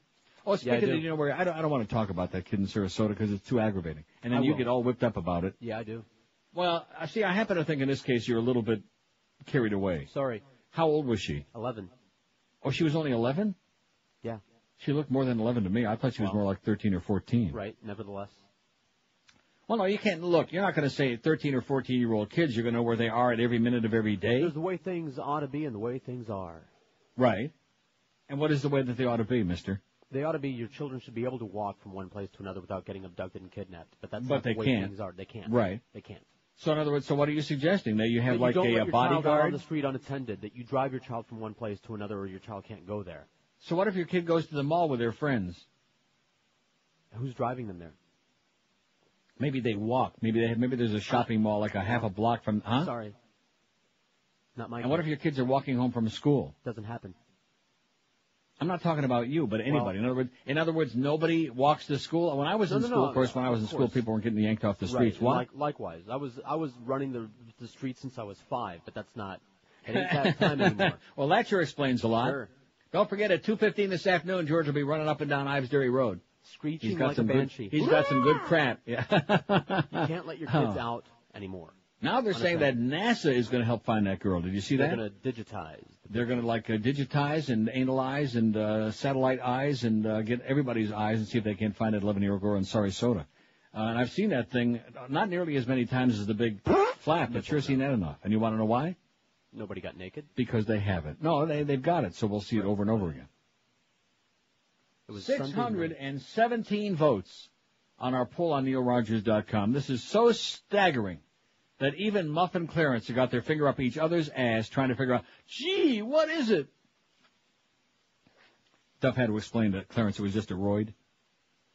Asteroids? An asteroid. 617 votes. Which of these do you think was the most obscene or outrageous? George W. Bush sends thousands of U.S. troops to war based on lies, on a pack of lies, 258.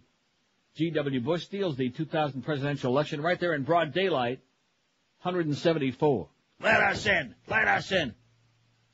Enron rips off investors for millions, 44. WQM hires Mo Howard David at 42. Mo, you're slipping a little bit, sweetheart. You're down to 4th. Absolutely. Clinton Lewinsky's sex scandal, old Penisgate, 26. So in America we had Penisgate, now we got Nipplegate. Wait until we get Rectumgate. Michael Jackson molests cancer-stricken kid alleged, 24. Finger-pointing Rush Limbaugh turns out to be a junkie, 18. WQAM fires Scott Farrell, 16. Dan Marino tells Wayne to stick it. 10. Martha Stewart insider trading alleged, 2. Justin Janet Super Bowl flap, only a pair, man. We got to see one, but only a pair. And Robert Blake kills Bonnie Lee alleged, only one, because everybody knows the bitch had it coming. I think we're making some progress, you know it? Right. 12:13 at 560 WQM. If you want to make some progress in your life, if you got a really crappy job, you're not getting paid Schmidt, and you'd like to get yourself a real paycheck every couple of times a month, here's the answer. Call our friends at Fast Train. That's the way to do it. You can start a brand new high-paying computer career in no time at all and have you a big, fat, impressive paycheck in no time, like I said. In just 4 short months, Fast Train can help you get a new high-paying computer career. And the demand for computer professionals, like we've been telling you for a long time, has grown at an ever-increasing rate. Fast, in other words. So call Fast Train today at 1-866-FAST-TRAIN. With 7 locations, Fast Train's bound to have a campus close by where you are. Fast Train offers job placement, financial assistance for people who qualify with day, night, and weekend classes. No excuse, no mo to stay in a dead-end job. And if you register now, you can have that new high-paying career in just 4 short months by June, no less. So call them today and have a big, big, impressive one as well, a big, fat, useful paycheck and a real career. Check them out on the web if you'd like at fasttrain.com. And when you do make the call, please be sure and tell them that Todd Dreck told you to call 1-866-FAST-TRAIN. Live and local. This is Sports Radio 560. QAQAM. Yourself. I do. Oh, no, oh, no. I think I'm single again. It's hard to believe I married a friend. Didn't tell me it might seem like a fake, and it wouldn't if he was Timberlake. 'Cause to marry a no one, that's with Miss Aguilera Sassy, not Britney, baby. Oops, I'm single again, but don't worry none. My legs didn't open. No, baby. Oops, the gag that we pulled, we had it annulled. I'm not an idiot. From 19 at 560 WQM. Don't forget, we got naked pictures of Britney Spears on our website. Not. Right?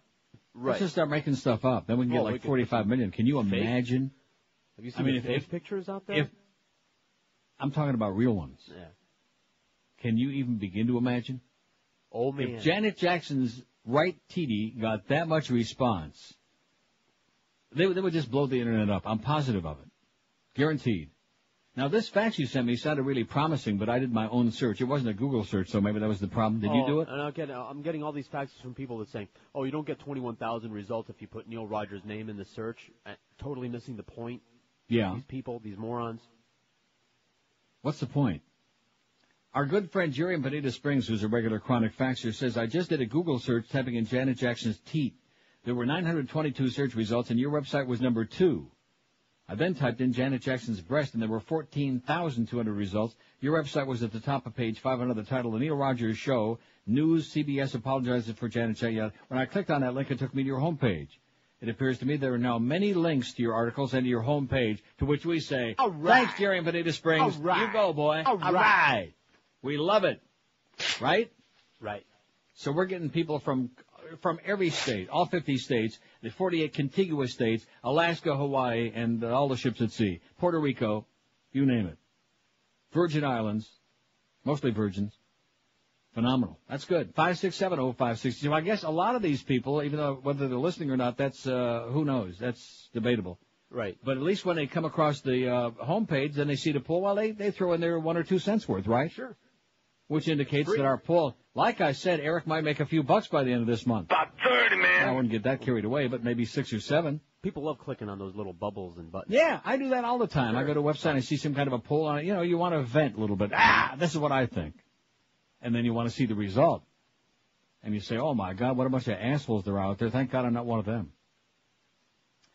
Here's the way the results came out. I just mentioned this real quickly because it's certainly not as important as the Super Bowl flap. And now they're calling it Janet Jackson's flash dance or her flesh dance. Okay. So we've got about 7,000 different names for the flap at the Super Bowl. Arizona. Kerry wins hands down your pants, 43%, Clark 27, Dean 14, Edwards 7. Delaware, Kerry 50%, Lieberman and Edwards 11%, Dean 10, Clark 10. Missouri, Kerry wins big. He won 5 of the 7 last night. Wins huge in Missouri, 51%. Edwards did pretty good there, though, I thought, 25%. Yeah. Dean, can you believe in Missouri, Dean had only 9%, Clark only 4, Drew Lieberman, who's dropped out 4, and even Al Sharpton. See, one interesting thing about this election, and they had triple the turnout in Oklahoma that they had the last time in 2000. Just about every state was reporting record-breaking turnouts except in North Dakota where the weather's so bad and there's only 8 people there anyway. Because people are pissed off and fired up, and a lot of the black folks, rather than wasting, they interviewed some of those black folks, including Reverend Jones.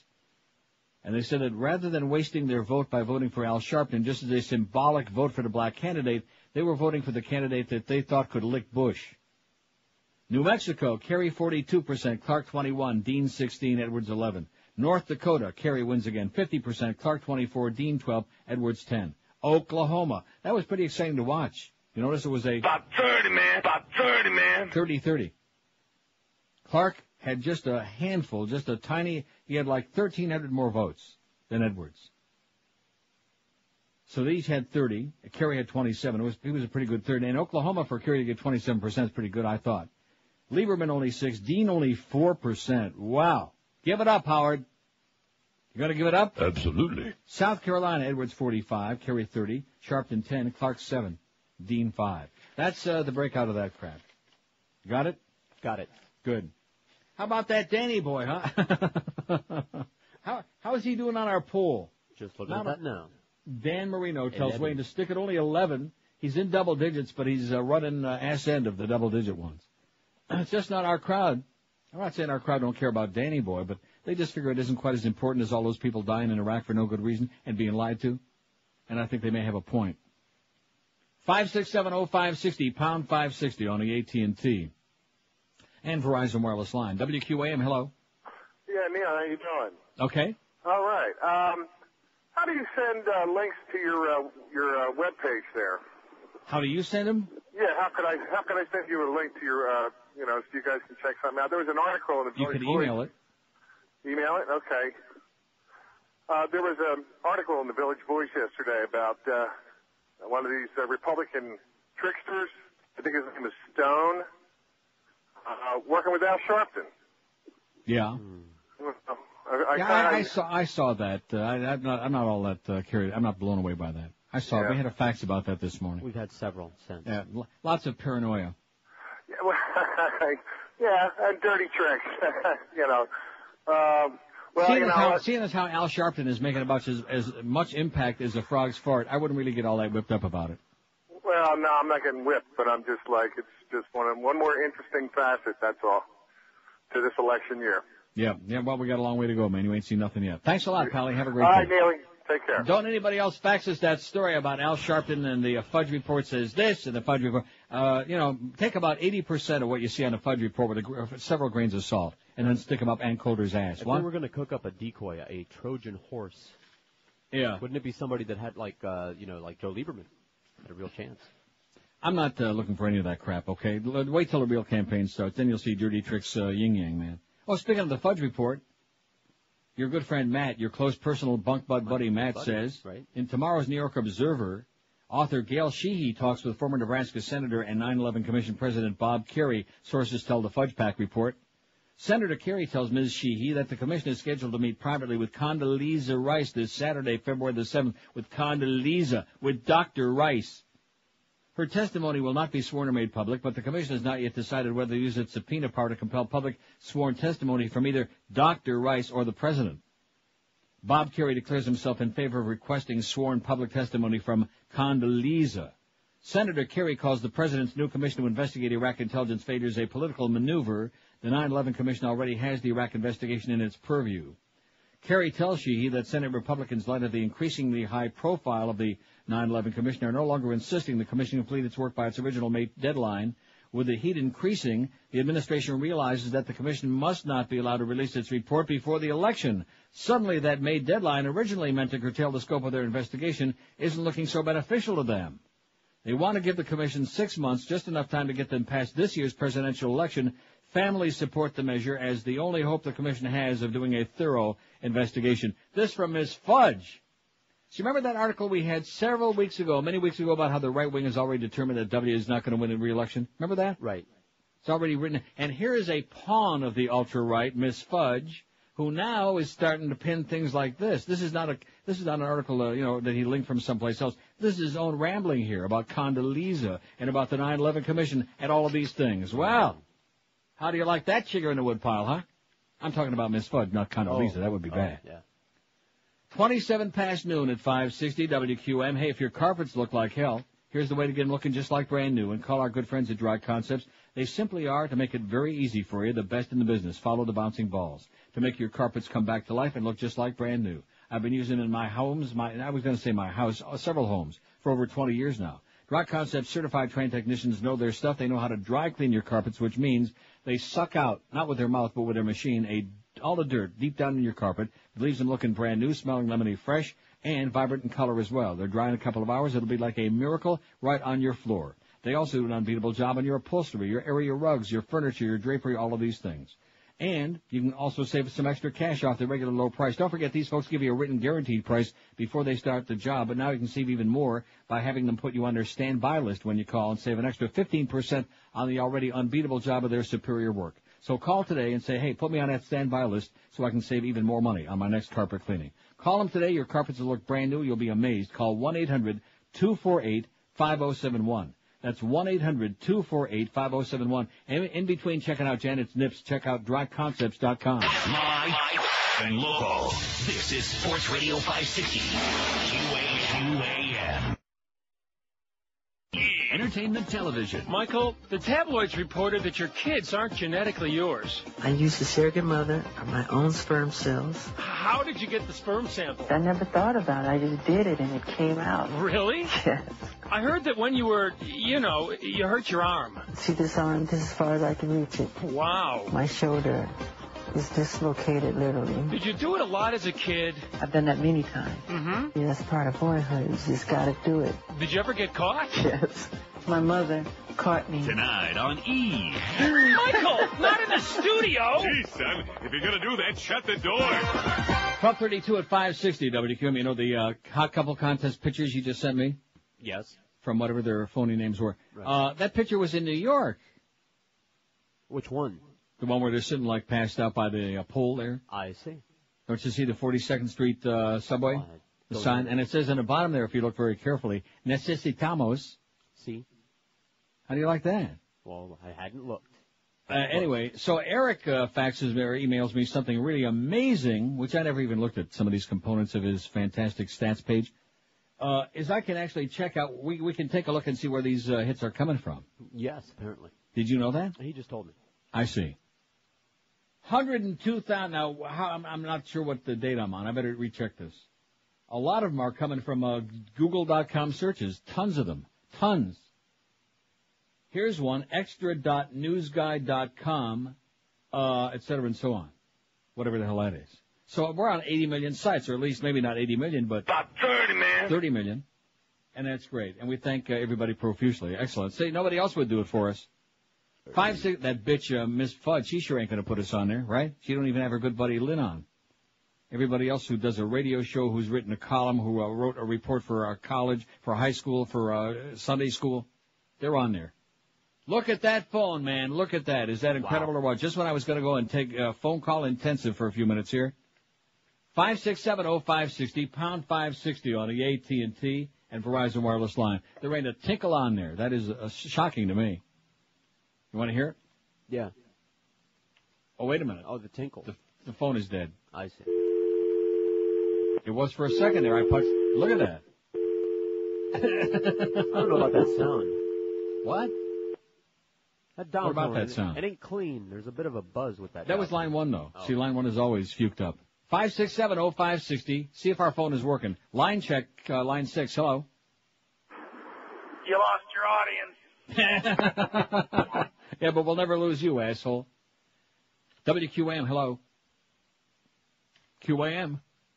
See, there's something. Look at that. Yeah, something's up. Something is really funky going on with this phone, boys and girls. Holy Toledo. Try one more. WQAM, hello.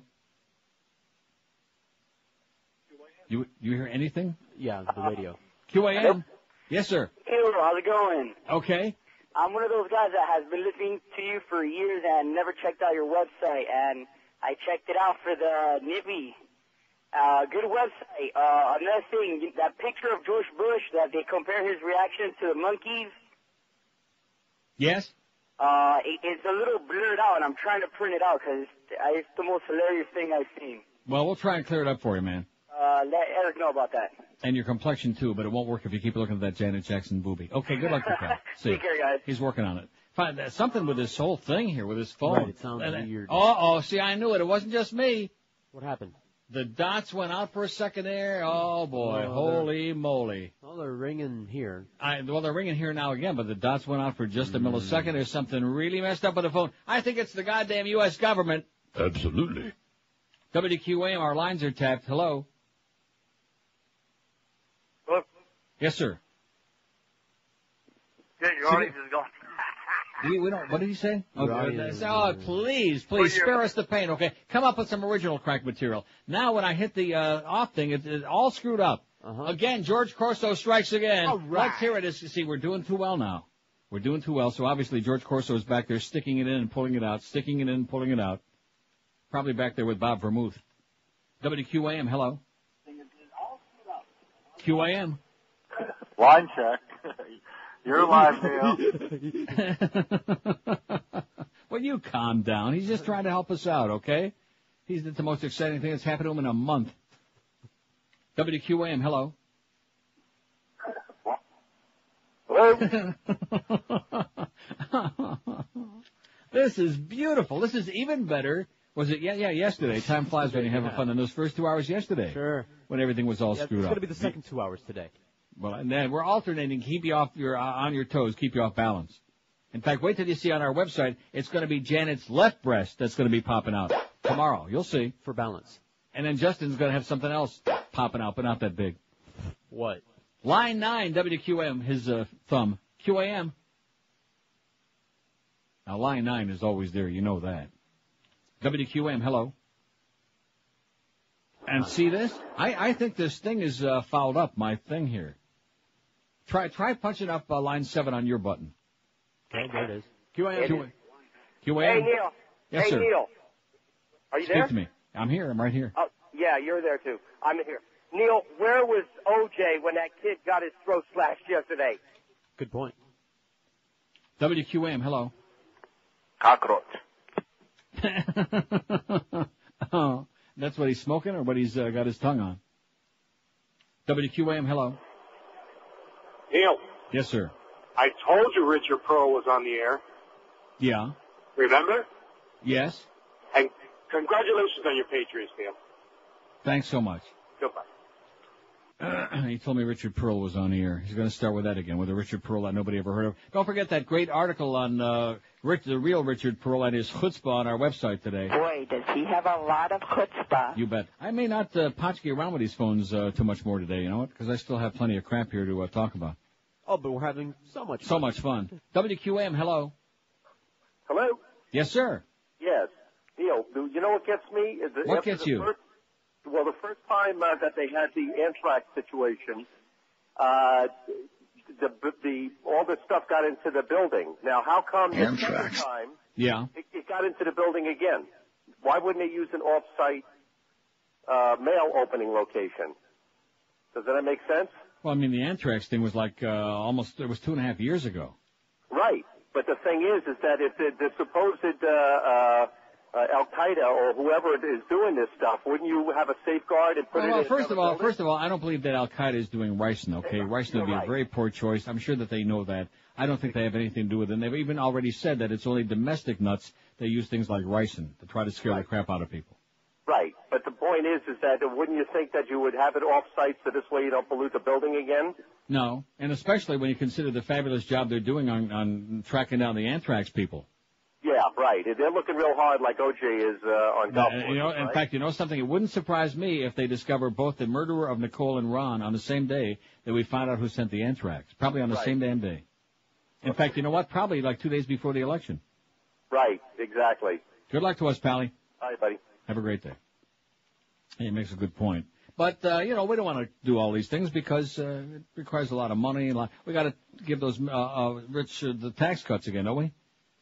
More and more. Lots more. Oh, and look at this. Sun Myung Moon.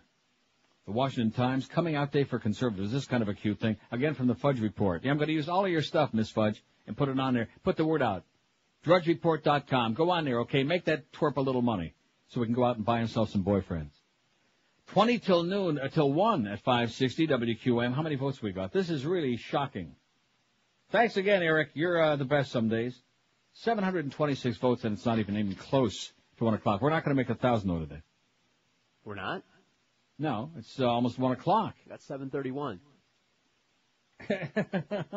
No, I got 20 to 1. Oh. We got 732 votes, like I said, on the poll.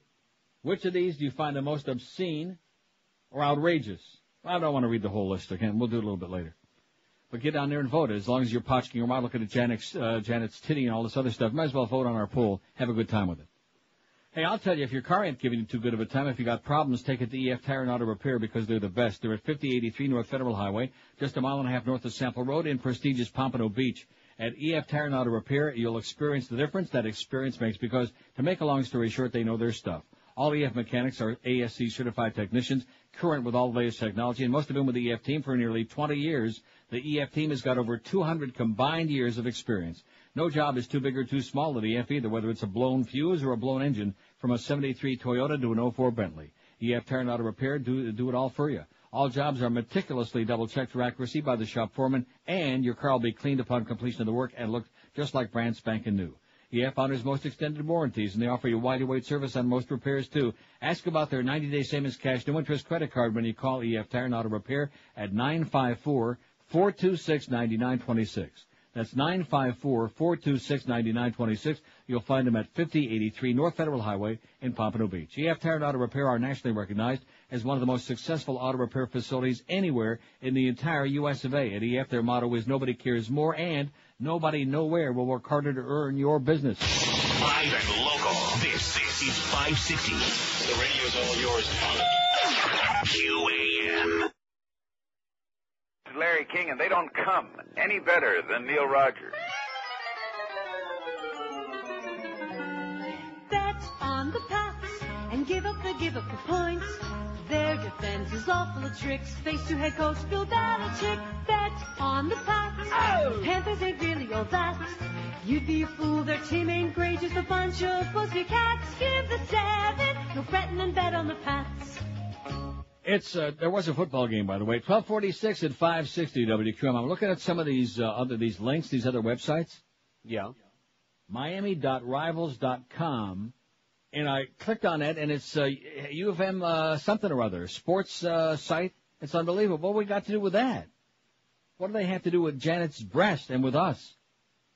Maybe they talked about it. Here, type this in. Do the search now. Miami.rivals.com. Okay? You want to search, or that's the website? No, not search. I'm talking about the address. Type in the URL, okay?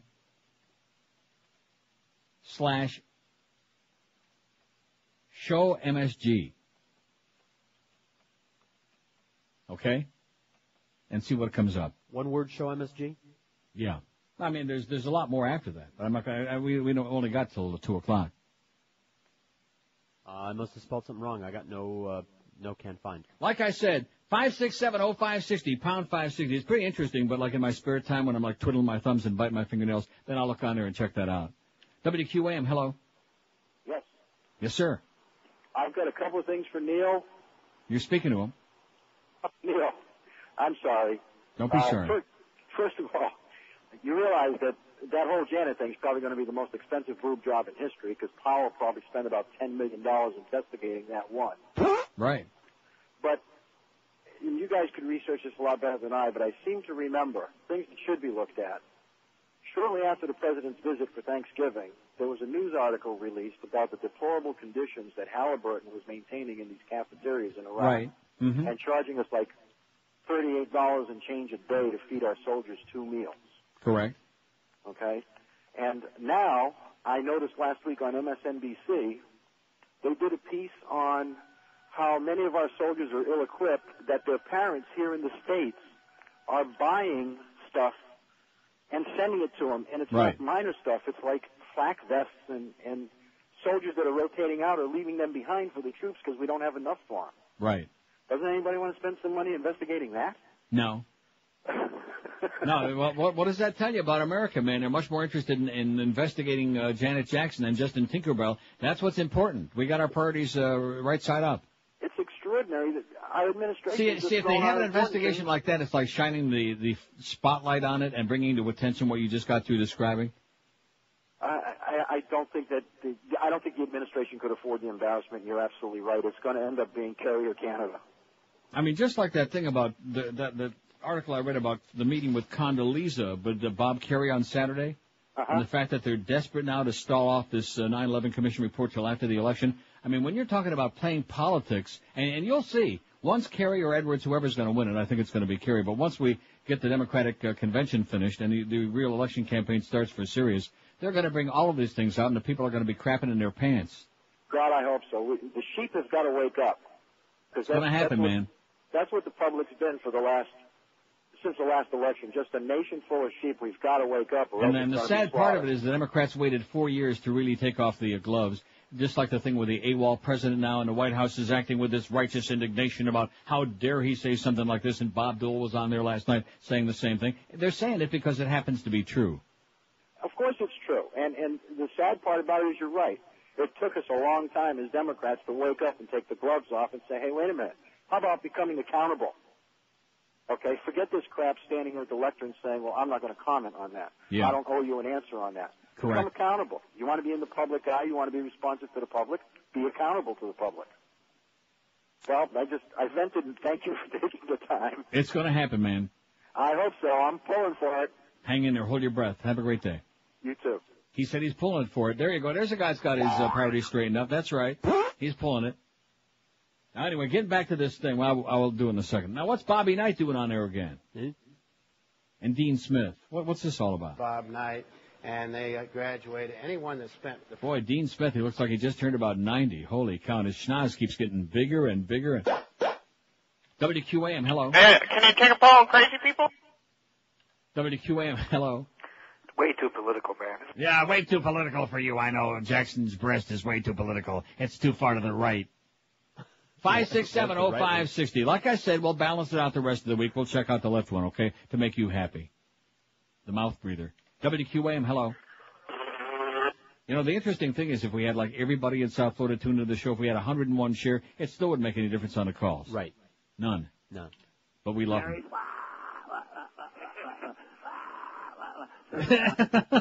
Wow. That was great. 5670560. If you missed it, by the way, it was sounded a little bit, not exactly, but yeah, just something like that. Like that. WQAM, hello. Hey, Neil, how's it going? Okay, sir. Hey, Bobby Knight, he just had a big fight with the dean in salad bar yesterday, and he With went Howard ballistic Dean? on him. No, not with Howard Dean, with the guy, the administrator of his college, whoever the hell he is. Dean Smith. Yeah, Yeah, with Dean Smith, they had a big fight because Dean Smith was going to congratulate him on his behavior, and he went ballistic and went on a rampage with him. Dean Smith is on CNN right now, and his nose just grew another inch and a half during the middle of his whatever he's talking about. Yeah, that's all bullcrap. Anyway, did you, you know the Dave Chappelle show? Have you seen it, Neil? No. It is awesome. Yesterday they had a guy named Negro Damas. Yeah. They were playing skits, and then one lady gets up and says, Negro Damas, why is Bush so convinced that there's weapons of mass destruction in Iraq? And his response was, because he has a receipt. I think that was pretty funny. Yeah, it was about 10 years ago when they came out with it the first time. 5670560, pound 560 on the AT&T and Verizon. God, that's stiller than last year's matzo brie. Ever have any of that? Still matzo brie? Don't. Oh. WQAM, hello. Hey, Neil. Yes, sir. How you doing, my friend? Pretty good. Hey, listen, get a poll on no more polls. I beg your pardon? Like a poll on not having any more polls? No. Well, what's your problem with the poll? You don't want to vote on it? What's that? What's your problem with the poll? You don't have one? No, it's just, I mean, it's just like, I love you. I mean, I'd rather hear you just babble. Yeah. You know? And well, let me ask you, how many times did I make reference to... You should be so Sir, creative. let me say it again. Okay. Oh, I should be more creative. Mm-hmm. Yeah, you should be more creative, asshole, with your material next time you call, like in about 2-3 years when I retire. 5670560, pound 560. Like the poll, how many times did I mention it this hour? Maybe twice? Maybe? You want to vote on it? Fine. If you don't, that's okay too. It's just there, okay? It's just there. All this other stuff that I've talked about, that I've read, all these great calls that we had today. And I should be more creative. You should be so creative, sir, as to come up with an interesting, fascinating, fabulous poll, something different every goddamn day, 5 days a week, at least 10, 15 weeks a year, whatever I'm working now. Right. 5670560, pound 560 on the AT&T and Verizon. So what's the poll result? Glad you asked. Which of these do you think was the most obscene or the most outrageous? And the answers are, out of 778, see, we're not even going to make it to 800 by 1 o'clock. No chance at 1,000 a day. Things are like calming down a little bit. Plus, we got off the titty flap a little bit early today, thank God. Let's see the pie.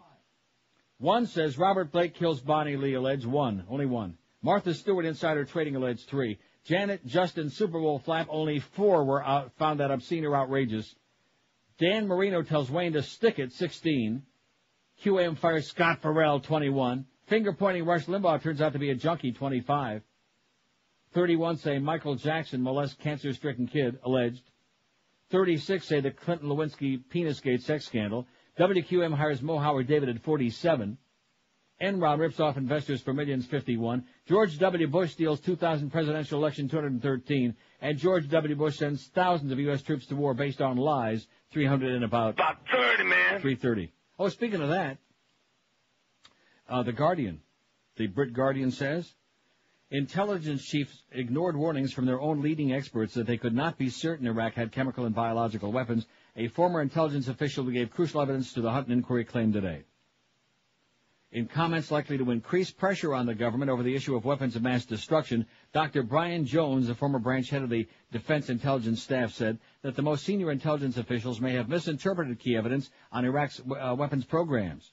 Dr. Jones, no kin to Reverend Jones, laid out his claims in the Independent newspaper, which said he suggested that not a single defense intelligence expert backed Tony Blair's most contentious claims on WMD, although there's no unequivocal proof of this. The expert claimed that a large part of the DIS was unhappy with the way raw WMD intelligence was being used without careful caveats. In the article, Dr. Jones said he and a DIS colleague formally complained about the Iraq dossier because they feared that they would be made scapegoats after the war when no weapons were found. I just mentioned that in passing. Okay? Anybody care? Okay, no. No. You know, it's interesting when we had the thing on from the CBC about the whole Iraq war and about the whole scandal behind it and about PNAC and all of these things. And we put the conspiracy theories thing on our website. Was anybody, like, making links to our website from that? No. Anybody checking it out from, like... No. No. Wasn't listening? Of course not. In fact, most of the people who were listening didn't look at it either. 1256 at 560 WQM. If you're thinking of buying a new car or truck, you want to save yourself a whole lot of cash, and who the hell doesn't, then I invite you to visit Armstrong's Toyota of Homestead. Located on US 1, just 20 easy minutes south of the 836, Armstrong's Toyota of Homestead is worth the drive to save thousands of dollars on that new Toyota no matter where you are. Check out these great unbeatable prices An 04 Corolla loaded including air that you own for just $12,990. An 04 Camry with air automatic and lots more, just $16,990. Need a truck? How about an 04 Toyota Tundra, the safest truck in America, from just $14,990. And when you buy your new vehicle at Armstrong's Toyota of Homestead, you'll get a free Sun Pass. This was the first dealer in the entire area to offer you free tires and batteries for life. General Manager David Rich and the staff will do whatever in the universe it takes to put you in a great new Toyota today. Experience the Armstrong Toyota of Homestead difference. Locally owned and operated, they're committed to 100% customer satisfaction, which is why they've been around so long. Their service department is open weeknights till 8 to make sure your service work is done. Convenient to get to. They're on US 1 and 293rd Street in Homestead, just 20 minutes south of the 836. So if you're sick and tired of those mega dealers who overpromise and underdeliver, then call David Rich, the GM at Armstrong's Toyota of Homestead at 305-242-3247. 305-242-3247 for Armstrong's Toyota of Homestead. Drive a little and save a whole lot on that great new Toyota. We're Sports Radio 560 QAM. Stavan to 2 hour. Hi, vey. Get a towel for Michael Powell. Oh! The sight of Janet's teeth makes him howl. So indignant is he that now the FCC will save us all from nudity on the TV. If it was not for his daddy, he would not be there. So now he has to care about what's on the air. Keep it in the Stone Age, put your burqa on today, and watch TV the Saudi Pax American way. Get a towel for Michael Powell. The sight of Janet's teeth makes him howl. Justifying his position that he got through nepotism. What a spoiled, incompetent squirt. 1 o'clock at 560, WQM, the Mad Dog, Jim Mandich at 2. The Boog in for the Humper at 4. And then you got all that sports stuff that's much too complicated for us to go into. Eddie K after the Panther hockey game in Phoenix, and then Joe and Mark overnight 2 to 5. 820 votes. We might actually make 1,000 again. I think maybe I sold them a little bit short, you know? Come on, they can do it. Like Martha Stewart, maybe I sold a little bit short. Coming out day for conservatives. This is from Reverend Sun Myung Moon's Washington Times, right-wing rag. This is really amusing to some of us. A few years ago, Jeff O'Halloran said he began to realize that he was different from the other boys he knew. And this is from Miss Fudge's website, by the way, speaking of being different from the other boys he knew. I started having certain thoughts, said Mr. O'Halloran, 19, a student at the University of Colorado. I would go out into my mom's car, turn it on auxiliary, and listen to Rush Limbaugh. Oy! How do you like that? God.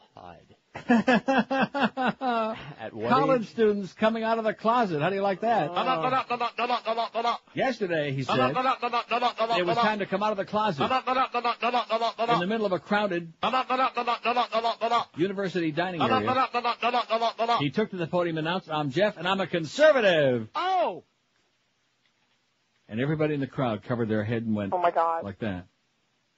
His tongue-in-cheek revelation came during yesterday's Conservative Coming Out Day, an event sponsored by the college Republicans that combined a mischievous sense of humor with a serious message on academic bias. We have some of the best professors in the world here at CU, but some of them are here to indoctrinate us, said Brad Jones, college Republicans chairman. What we're talking about is diversity of thought, and a lot of professors don't believe in that.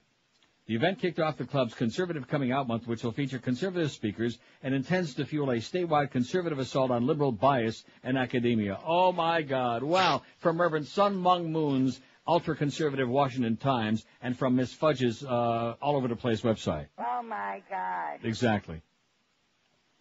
5670560, pound 560 on the AT&T and Verizon wireless line. Wealthy liberals give heavily in bid to oust Bush. All right. We'll get to that. Although we want to get in a lot of these really good calls today, you know. Hasn't today been one of the better days? Best ever. WQAM, hello. I need a job. Well, you got a job. Maybe you can get Greg Reed to pay you for calling the show every day. This is like 2 days in a row. How much do we want to pay him? About 30, man. Yeah, about 30 cents a call. Who's paying? You are. Oh, not me. WQAM, hello. Hello, Neil. This is the king. It sounded more like the Queen to me. WQAM, hello. Who are you reading to? You're reading every day is boring. You, schmuck. Well, then find yourself a life, okay, schmuck? Find a life. Find a boyfriend, okay, a new one.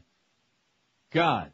5670560, pound 560 on the AT&T. Go out there and bay at the moon, okay? See if it'll go away. Bay at the cock-a-moon, schmuck. WQAM, hello. WQAM, hola. Buenos dias. Neil? Yes, sir. Hey, Neil, if these people think a nibble's a big deal, what would they do if they were walking down the Damarack and all of a sudden a Dutch person or a German person whipped it out and took a pee there with the kids walking by? What would they do then? Never seen anybody whip it out on the Damarack and take a pee, to be honest with you. I see lots of them. On the Damarack? Plenty of people pee in that stream there. Pee in the stream? You know, the river, what they call it a river. You mean the canal? This Yeah. is Reverend Jones, yeah. 5670560. As soon as he said what they call, he's got certain lines. Yep. They all But do. it's amazing, isn't it, that Reverend Jones actually, maybe we can send him to Amsterdam, okay? Maybe we can maybe when you go on that tour of the glass-bottom boat, you'll see Reverend Jones down there. Oh, that would be a sight. At the bottom of that stream, that canal. Yeah, that river thing. Right, that watery thing. I think he's talking about the tube in his rectum. That watery thing. Nice going, Reverend Jones. You're okay in my book, in spite of what George says. That thing last night on MSNBC, I'm telling you, he looked right at that guy and said, "Now, Reverend Jones, what do you think?" Oh. And, of course, I'm the only person in the world thinking, holy cow, it's Reverend Jones. WQAM, hello. Neil? Yes, sir? I tell you what, I'm ready to split my wrist. This country is absolutely pathetic. Yeah. We got nothing better to talk about than this poor woman, Janet Jackson, by the way, terrible boot job. But she's 37 years old. What do you want? They're getting a little saggy, man. That It's silicone horrible. starts sagging a little bit. Horrible. But anyway, that's not what I wanted to say. What I wanted to say is, What do you want to say? I don't know. We got nothing better to talk about. I mean, Well, when you come up with something better, then call me and talk about it. I love those people who say, well, why don't you do something like what? I mean, we don't even play that game anymore. I did that for many years. Anything else? Whatever you're saying now, whatever you're doing now, we don't like it. Well, what would you like? I don't know, but anything else. It would be like going into a restaurant and looking at the menu and saying, well, gee, is this all you got? Well, what would you like? I don't know, but anything that's not on here. Yeah.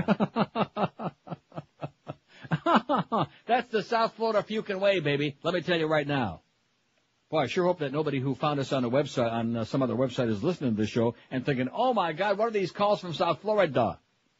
That's another public service we perform on this program, is to keep all you pain-in-the-ass tourists away so you don't have to subject yourself to this sewer, this toilet, this outdoor insane asylum. Oh, there's that thing again from Sarasota. And see if they can get a better enhancement of the image of the man so that they can get a picture, a composite, something out. You see, every day we have to have something now in the media. We've taken it to an extreme. And it started with Super Bowl Flapgate. So that now, every single day, there has to be some new picture, some new image that they show over and over and over. Like, how many times a minute? About 30, man. At least. Every 2 seconds.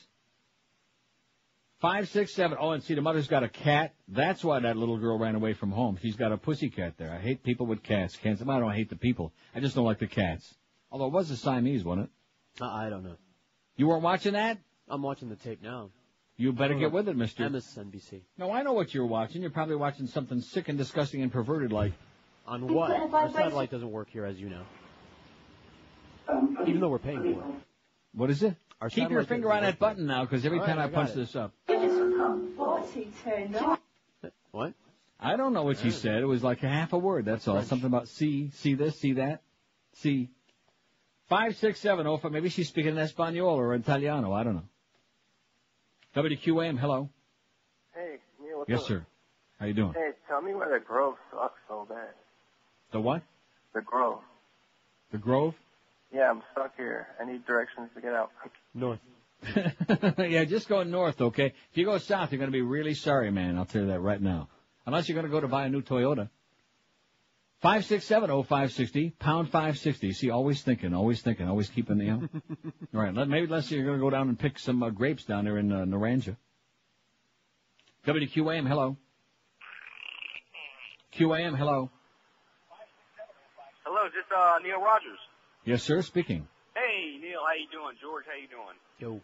All right, listen, no, I was just wondering, was there a Super Bowl Sunday? Was there a game that Sunday? No, the Patriots only thought they won the game. It was the greatest Super Bowl in history, and there is nobody talking about the game. Being a Patriots fan that I am, it just grinds my ass.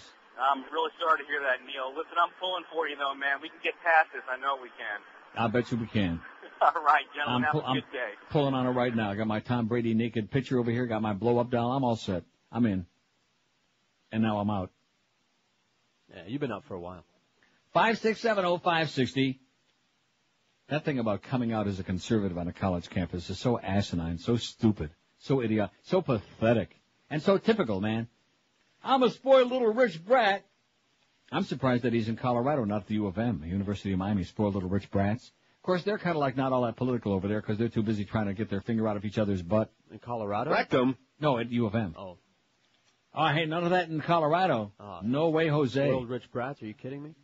567, that's why I said it. 5670560, pound 560 on the AT&T and Verizon line. Are we going to make it to 1,000 today? Because if not, I think we just 8:45, very unlikely. 155 in 51 minutes. They can do it. We can do it. Now, what kind of a threat can we hold over their heads today? We'll take all of those naked pictures, and we'll never put any on our website again if we don't make it to 1,000 votes by 2 o'clock. We could put another one on there. We could put a naked picture of Jeff High, a fat boy, on there instead of the one of Janet Jackson's booby and the other one with Bush. Jeff High on there, and if we do, we'll put a hot babe on there. Like whom? Name one. Naked We'll Cameron find one. Diaz. How about John Cameron Swayze? Who? 5670560, 849, 151 to go. That's a tall order. That's a pretty tall order. We'll see. We'll put the pedal to the metal, see if we can do it. WQAM, hello. Yeah, hey, Neil. Yes, sir. Yeah, what if Janet Jackson was white and the guy was black? Wouldn't he be in jail right now? That is outstanding. If it had been in South Carolina, certainly. You betcha. Or Texas. Or Georgia. Yeah. Or Kansas. Louisiana. Excellent point, amigo. If she would have been white and the guy would have been like, if it would have been Puff Diddy, right. and J-Lo. Of course, if it would have been J-Lo, they'd have to like shave the hair off those nipples first. What a thought. 5670560, pound 560 on the AT&T and Verizon wireless line. See, there wasn't any game on Sunday. That'll make the Dolphin fans feel a little bit better. There was no Super Bowl game. That was all a bunch of BS. There was nothing but a foreplay and a halftime and in between all the way around show. That show went on forever. You just missed the best parts. That'll make them feel better while they're licking their wounds about poor Danny boy. That's why see, it never dawned on me. That's why they're really in a real extra sour mood today. More psychotic than usual. Because of Danny boy. Told Wayne. Yeah, Danny had a change of fart. Maybe eating too much in his own restaurants. That could be. Marino resigns as Dolphin Senior VP of Football Operations before he ever really even got started. He said, I don't think so, you know. I don't think this is going to pan out. And Wayne, of course, got indignant again. Well, don't you tell me that this, and don't you tell me we got problems, everything is fine. Yeah. Man, what a hard ass. I cannot stand multi-millionaire, billionaire types, the Steinbrenners, the Donald Trumps, the Wayne Hypingas, with all of that big money, always like bitching everybody else out, you know? I don't care if you got 50 billion, Wayne, you're still an asshole with a bad complexion and a big bald spot. 113 at 560. Oh, speaking of problems, there's Howard Dean. Gore couldn't even carry his home state of Tennessee in 2000. Yeah, see, Gore, there's a guy who couldn't carry his home state, and he backed. You notice how Dean started going south, so to speak, as soon as Gore backed him? That's an excellent point. Mm-hmm. It is. Kiss of death. They were saying last night, if the phone rings, in fact, they were telling Kerry and Edwards, if your phone rings in the morning, it's Al Gore, don't answer it. Good choice. 113 at 560 WQM. Hey, listen to this. Oh, this is some stale old copy, by the way. I better cross out. But we want to thank all the people that came out Monday night at Pompano Park for the free spaghetti dinner. That was this past Monday, by the way. We'll let you know when the next one is. Don't be showing up there tonight and saying, I want free spaghetti. They'll kick your ass out. But anyway, coming up this Friday, it's a big night at Pompano Park because they not only feature great nighttime harness racing action, simulcasting their... I got to tell you a very sick story. I had a dream last night. This is true. Okay. Fat Rich and I are at the track. Oh, man. And for some reason, rather than sitting at our table, we're standing down by the window in the clubhouse watching the races. Okay. And I farted like real bad. And Rich was just, swooning and making all kinds of comments. And I thought to myself, boy, you're a good one to talk. You know, he's had a couple of health issues the last couple of years. And once in a while, you know, and I never say a word. You know, I just kind of like, I just put my head over the rail and start breathing real heavy. You think there was seepage? If you only knew. This Friday, February 6th, Pompano Park not only features great nighttime harness racing action, simulcasting in their fabulous poker card room, but it's the track 40th anniversary night. Maybe that's why I was farting up a storm, huh? They'll have live music, including Chris McDonald's tribute to Elvis show, Shane Lamar Entertainment's Triple Shot Band, giveaways, free prize drawings, family fun night, antique car display, and lots more crap going on. It all starts at 7 p.m. this Friday. Just a half mile from both I-95 and the Florida Turnpike. Pompano Park is easy to get to. And best of all, they offer you free admission and free general parking every day. You got your live harness racing and poker room every Monday, Wednesday like tonight, Thursday, Friday, and Saturday. Every Wednesday is dollar night with dollar hot dogs, draft beer, and sodas. Poker starts at noon till midnight. Live racing gets underway at 7:05. And don't forget, every day, 7 days a week, we got simulcasting from all across North America, starting at noon for you to plunge your guts out. Pompano Park, call them for the schedule at 954-972-2000 or go on their website at pompanopark.com. Don't forget, this Friday, February 6th, the big 40th anniversary night at Pompano Park. Live and local. This is Sports Radio 560 QAM.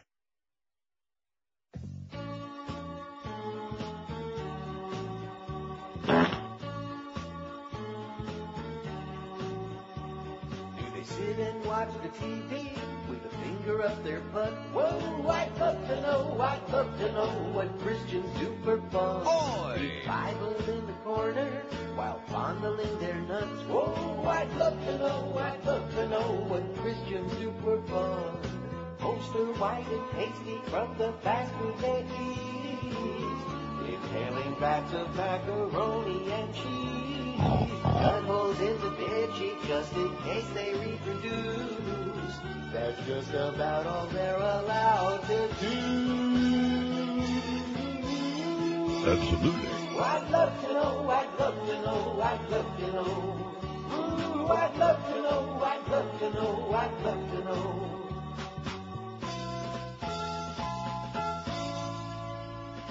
Do they get a swollen pud while cleaning out their gun? Whoa, I'd love to know what Christians do for fun. Do they polish up the fish on the tailgate of their truck? Whoa, I'd love to know what Christians do for fun. Sit and stand and eat and sit back down again and chew. And wash it all down with a 12-pack of brew. With a life of boredom, up to heaven you'll go. God only smiles upon boring assholes. I'd love to know. Yay, I'd love to know.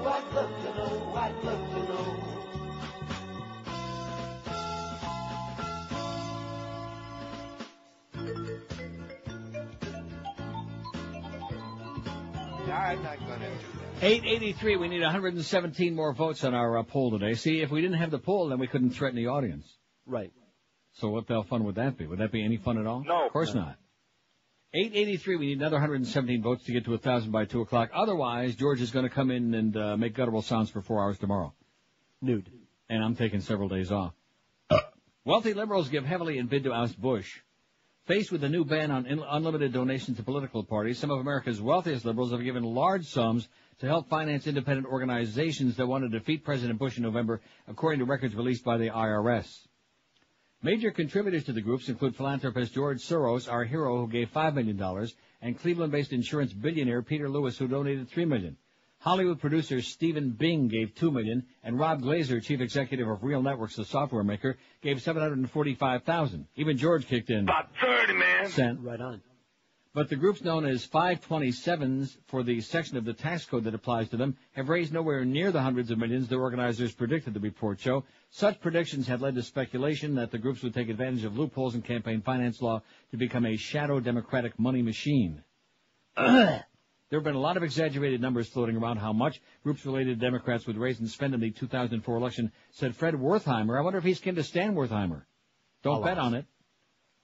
Ooh. President of Democracy 21, a campaign finance watchdog group in Washington. The two biggest groups announced plans to spend a total of $190 million to defeat President Bush. What these reports show is that today they've raised just 8% of that $190 million. Let's go. Let's dig down deep and cough it up, okay? Talk is cheap. Let's cough it up, George Soros. 800. Now, I remember both Monday and yesterday, both days, we reached the point where it was 888. Remember that? Yep. It was the Antichrist with like 25% bonus for good behavior. And we got right now 888. Oh, I can't believe I did that. I'm leaving. I'm leaving. Now, see, you must have thought I looked at that before I refreshed it. I didn't. What are you seeing on there? Pornography. No, seriously. Well, you're 883. No, I'm ahead of you. Click it again. Refresh it again. Quick. Here it goes. Yeah, and your real fast computer there you got from the Stone Age. No, Barney this Rebels. This one's a good one. What does it say? 892. Ah, damn it, you're ahead of me. Actually, mine is stopped right now on 888. My hand today, I'll put it right on the bottom. I'm telling you, we're going to do it again. What, over 1,000? I'm not talking about that. I think there's something ominous there about that 888. Oh, yeah. That's why I'm as fat as a cow. 88. Not today, though. No ice cream today. No Ben & Jerry's. Till later. No Nestle. No, I can't. I cannot do it. Don't do it. If I break through that 200 barrier, that's it. I jump right out the window. I'm going to pay the concierge to lock you in from the outside. Protest. Yeah, but if you lock me in, I got a lot of stuff in the freezer. Protest follows denial of morning after pill. This is one of the reasons why we hate Eckerd's. See, there's certain things on this show. We hate Walmart, and we despise Eckerd's. I mean, I would rather croak. If there was the only pharmacy in the world that I could get my prescription drugs at, I would just die, you know? You know who's an up-and-coming, very good pharmacy down here? CVS. Yeah. See, how did I know? Clean, glitzy, the cigars. Even though I'm out of touch. And they're open 24 hours, too. Yeah, they are. But I'll take my Walgreens open 24 hours there in the corner of Sunrise and Nob Hill. I'll put them up against anybody, man. You don't like Walgreens? I do like Walgreens. I go there often. I went there this morning. Well, so what's not to like? But you're right, CVS morning. is coming up. Not to be confused with CBS, right. Which the B stands for bare breast. We know that. This is Denton, Texas. These people are pissed off. About 40 people gathered outside an Eckerd pharmacy Monday, protesting what they said was a decision to deny a rape victim a prescription for the morning after pill. A spokesman for the Florida-based company confirmed that Eckerd's has taken disciplinary action in response to an incident at the store. You people at Eckerd's, man, you ought to burn in hell. They will. Apparently there was a request for a prescription to be filled, and the prescription was denied based on a moral or ethical decision made by the pharmacist, and that's not in accordance with our corporate policies, said Joan Gallagher, Vice President of Communications for Largo, Florida-based Eckerd Group. Remember Jack Eckerd? Did he die yet? I don't know. We can only pray. A perennial candidate, a perennial loser, Jack Eckerd, right-wing. Even before it was fashionable to be a right-wing fanatic, he was one. Gallagher told the Denton Record Chronicle she could provide no other details. The protesters carried signs. Some stood silently, others chanted slogans. In fact, this is on our website, I do believe. I think we did. Here's a woman holding up a sign that says, "Got raped?" ? Let someone else help you. Eckerd's won't. Wow. Nice. Morning after pills have been sold under the brand names Plan B and Previn since 1998. Taken within 72 hours of sexual intercourse, the hormone pills are at least 75% effective at preventing pregnancy. An unidentified friend of the woman seeking the prescription told the newspaper she got the drug from a neighboring pharmacy. Gay Dodson. Yeah. Gay Dodson, executive director of the Texas State Board of Pharmacy, said state law allows pharmacists to decline filling prescriptions if the medication could harm the patient. The law doesn't say the pharmacy can decline because of moral grounds. See, this is in Denton, Texas. Right. And it's the morning after pill. Oh, we're not going to do that. That's killing the fetus, man. That's an abortion thing. But I just got raped. Yeah, but the Bible says, man. What have I told you? The Civil War was bad. Not just because all those people died. Civil War was a bad idea. Right. I still say the North and the South divided in two because never the twain shall meet. There's no connection. All these Bible-thumping yahoos, man, in Georgia and Louisiana and Alabama and Mississippi. And even look at Florida. Yeah. There were those of us who were screaming every time we tried to get casino gambling passed in Florida. How about secession? North Florida and South Florida. It's good enough for the Dakotas, good enough for the Carolinas. Why ain't it good enough for us? All right. North Florida, which would be everybody outside of Dade, Broward, Palm Beach, and Monroe counties, and all that, and the rest. Right?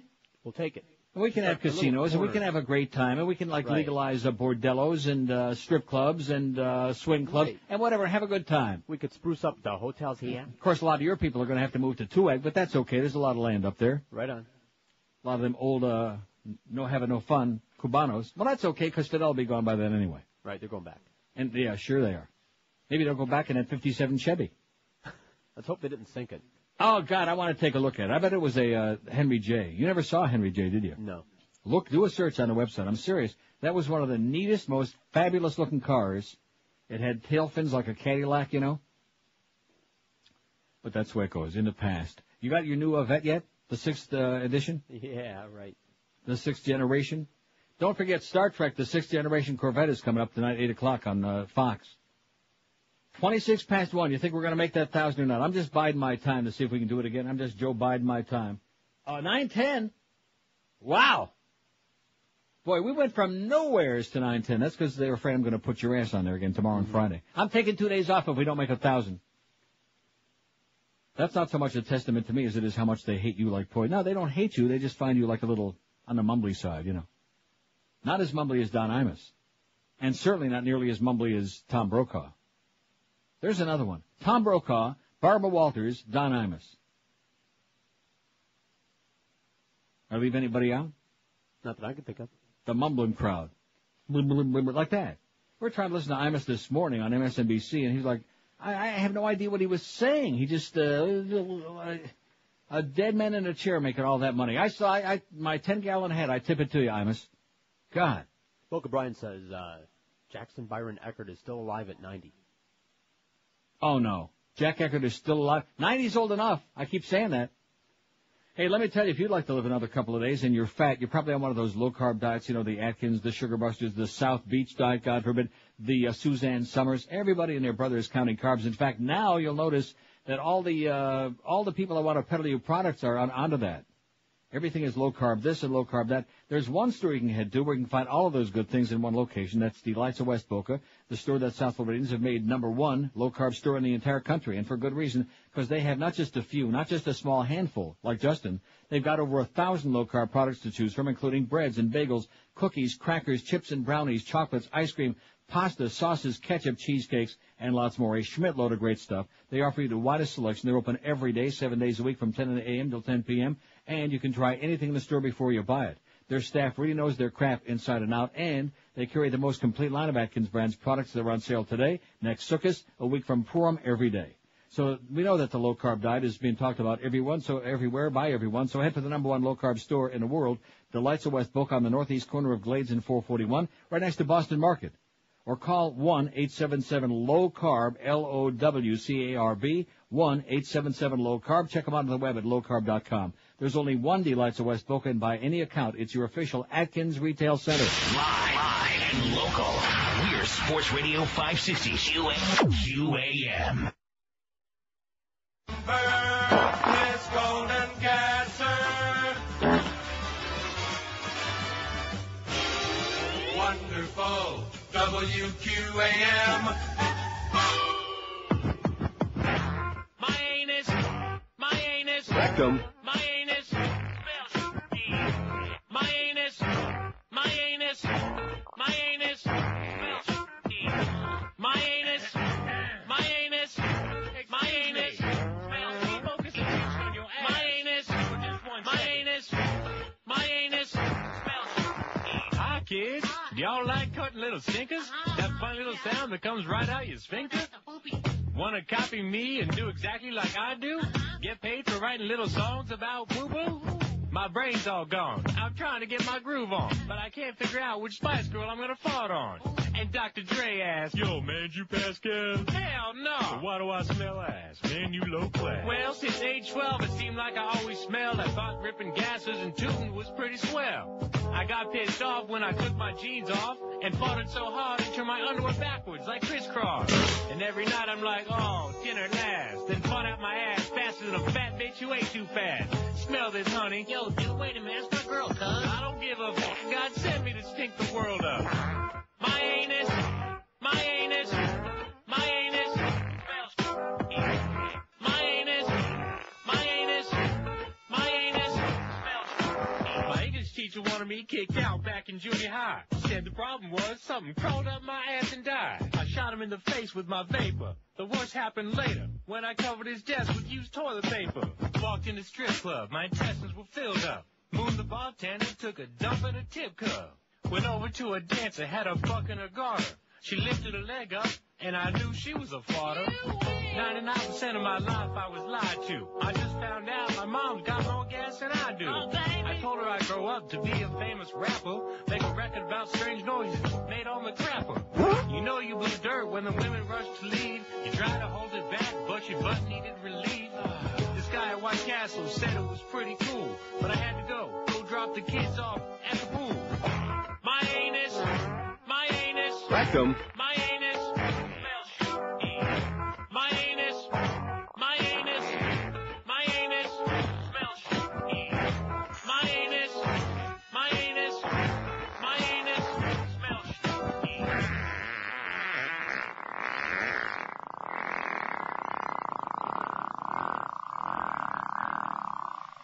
26 till 2 at 560 WQM. I wonder what Michael Powell will think of Uranus. As a whole. Police dog suspended after biting second black child in 19 months. This is scary, you know. McKees Rocks, Pennsylvania. I know it well. A police dog has been suspended while investigators try to determine whether the animal has something against black children. Oh, this is a true story. It must be. It's from the Tampa Tribune. They don't make stuff up, do they? The dog, a German Shepherd. Oh, see, German Shepherds don't like black people. And neither do Golden Retrievers, Min Pins, Terriers, Afghan Hounds. The dog, a German Shepherd named Dolfo, was cleared 2 years ago of attacking a child because he was black, but Dolfo was removed from duty on Monday after biting another black child. I thought dogs were colorblind. I don't know. Dolfo attacked a 14-year-old black girl on January. Well, I guess you don't have to be able to see color, you know, like dark from light. That's it. He attacked a 14-year-old black girl on January 28th during a crime prevention demonstration at a school, but didn't break the youngster's skin. The girl's parents said a white student petted the dog without incident before he attacked their daughter. Well, maybe it wasn't her color. Maybe he just didn't like her. Is that possible? It's possible. Or maybe he is a homo dog. Maybe he liked the guy, you know? In 2002, town officials ordered a 2-month investigation to determine if Dolfo was singling out blacks while on patrol after the dog escaped from a police vehicle and bit a 9-year-old black boy playing nearby. The dog was taken off duty, retrained for 2 months, and returned to the force. City Councilwoman Wanda Jones-Dixon, who is black, complained about the dog in 2002 and renewed her request that the animal be retired from the police force or be put to sleep. Well, how about putting you to sleep, honey? That's what I say. Don't be putting no German Shepherd to sleep, you bitch. Disgusting. Isn't that tragic? Yeah. Maybe you just don't like dark folks, so put him like in an all-white neighborhood, is what I say. 5670560, pound 560. I saw the Henry J, by the way. That's a beautiful thing, only you need to see it from the ass end. It's like J-Lo to really appreciate the scope and width and the tail fins. The breadth. The breast. And the other one you sent me with the 14, whatever that is, that email was blocked because it's been determined to be from one of those dangerous websites. Ooh, well, so Hotmail has blocked that one to protect me from all those. That was just the website that had. You're not fooling me. You're just trying to send a bunch of worms into my computer. Kitty porn. Bestiality kitty porn. That's it. 958 votes. We got 42 to go in 23 minutes. That's not a tall order, but we got a little pressure on today. It's not going to be a walk in the park like yesterday. 958. In fact, we don't really even care all that much what the votes are or what's on there, even what the question is. It's just the total, man. That's all we care about anymore, right? Starting this week. And that's what some of the people in South Florida are so psychotic about. Oh, gee, see, what they want to do is they want to show all the rest of you folks their ass, which is why I just played that. They'd like to show it to the entire universe. Oh, there might be somebody listening to McKees Rocks, Pennsylvania right now. Let me just show them my ass. WQAM ass line, hello. I work for food. WQAM, hello. Hello, is George a bottom or a top? Middle. WQAM, hello. Hi, I wanted to leave a message for Neil Rogers. Yes? Is this Neil? Sounds like me. Why do you want to leave a message? Why don't you want to tell me to my face? Is it that devastating? Can I handle it? Yeah, you can handle it. Listen, my name's Jerry Boone. I'm from your history. You're from Brighton, up in Rochester, New York. Oh my God. Yeah, and anyway, I was talking to this guy. Long story short, but I play in a band. I graduated from Brighton in '68, and nobody's perfect. And that's right. And we have a band called the Sky Coasters, and we're going to be we're in Tampa tomorrow night, but we're going to be at Mango's at Fort Lauderdale on Friday night. Friday night. Uh-huh. And so this guy says, "Oh, you ought to tell Neil because he might do a shout out for it or whatever." Sure. And a bunch of Brighton people are going to be there anyway, but Mango's is a great place, so we're looking forward to playing there. When is it again? It's this Friday night. What time? I think 9:30 to 1:30 is the typical, right after they eat dinner there. Okay. On Las Olas. Well, there you go. You got your shout, man. Oh, thanks a lot. No extra charge. Have a great time. And George says he'll see you there. Okay, thanks. Okay, thanks. See ya. There's a guy from Brighton High, baby, Rochester, New York. That's a great, great school. Make no mistake about it. I didn't go there. I went to Brighton Elementary, though, right next door. When Don and Bob's were there, and then as soon as I found out that Don and Bob's ain't there no more, I said, I don't know nothing about that place. Whatever happened to our friends at Vic and Herbs, huh? I just mentioned that in passing, just in case anybody in sales might be listening. Well, you know how it goes. Sales department's that revolving door downstairs at the bottom of the thing. Just keep spinning around like a dreidel. spinning them around. But then again, who could put up with Screw Ann that long? More than about 30, man. 30 seconds.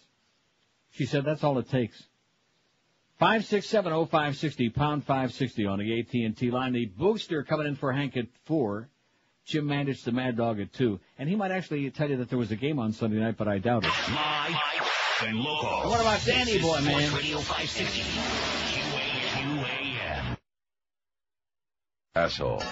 It's the musical show everyone's talking about. In their only area performance, the Spice Girls tribute band, the Spooge Girls. If you wanna be my sex slave, you gotta give me some food. They're here, they're hot, and they love Spooge. Next time in Spooge becomes fun, is when to become one. Hello, we're the Spooge Girls. Our songs represent Spooge lovers everywhere. We believe in Spooge power. Giving you everything that us sluts can Spooge. We love Spooge. The Spooge Girls, in their only area performance. If you don't see this show, then you don't know Spooge. I heard they're going to be at Mango's Friday night with those guys from Brighton. 144, and we got 990. Piece of cake now, right? Right. 990 votes, just 10 to go to make sure that George doesn't rear his ugly head tomorrow and Friday. But then the next several weeks.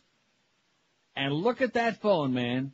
See, this guy that called before about the polls and taking a poll, if we didn't have those building poll shows, we wouldn't have squat.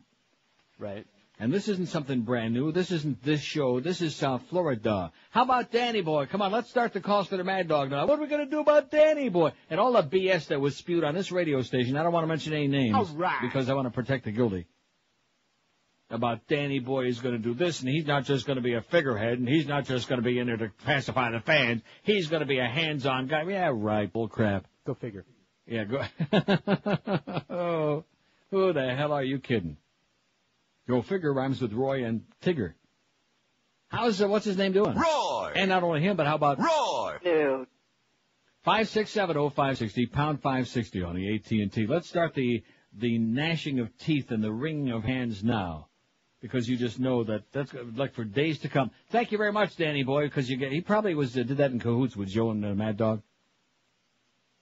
Because This is the typical, this is the post-Super Bowl time, and they can't even talk about the football game Sunday because there wasn't any. It was just a titty-bearing gifts. Beware of titties bearing gifts.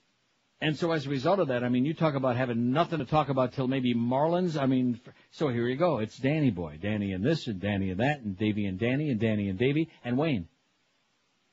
WQAM, hello. Good afternoon, sir. Yes, sir. Good afternoon to you, Reverend John. That was me on the... Yeah, I know it was. WQAM, hello. Hey, Neil See, I'm getting so good now, it's like the first word I know it's him. Yes, sir. Listen, it's a piece of information. Eckerd's is going to be taken over by CVS, and they're going to announce it on Friday. You mean nationwide? No, just Florida. All right, that's excellent news. All right. That's the best news I've heard in a coon's age. Thank you, Pally. You're welcome. And have a great day. How do you like that, huh? I like it a lot. If that's true, which I have no doubt, he sounded like kind of a legit guy. Sure. Sounded like he had his thumb right on it. Well, won't that be a breath of fresh air? Because Eckerd's, oh, geez, and I'm sure that there's some nice people who work at Eckerd's. Everybody's got to make a living. Right. But good golly, Miss Molly, it's just the whole ambiance of that place. There's just something about it. You feel like unclean. Oh, you know. I like the timely service you get when you go there. You know what it reminds me of?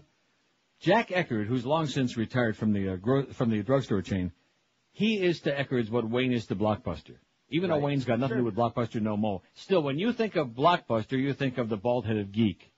And when you think of Eckerd's, at least those of us who have been around 100 years, or at least... About 30, man. We think of Jack Eckerd. Miserable, nasty, hostile. In fact, Jack Eckerd was one of those people with the anti-gambling crowd back in the 70s. First time we tried to get casino gambling back in South Florida.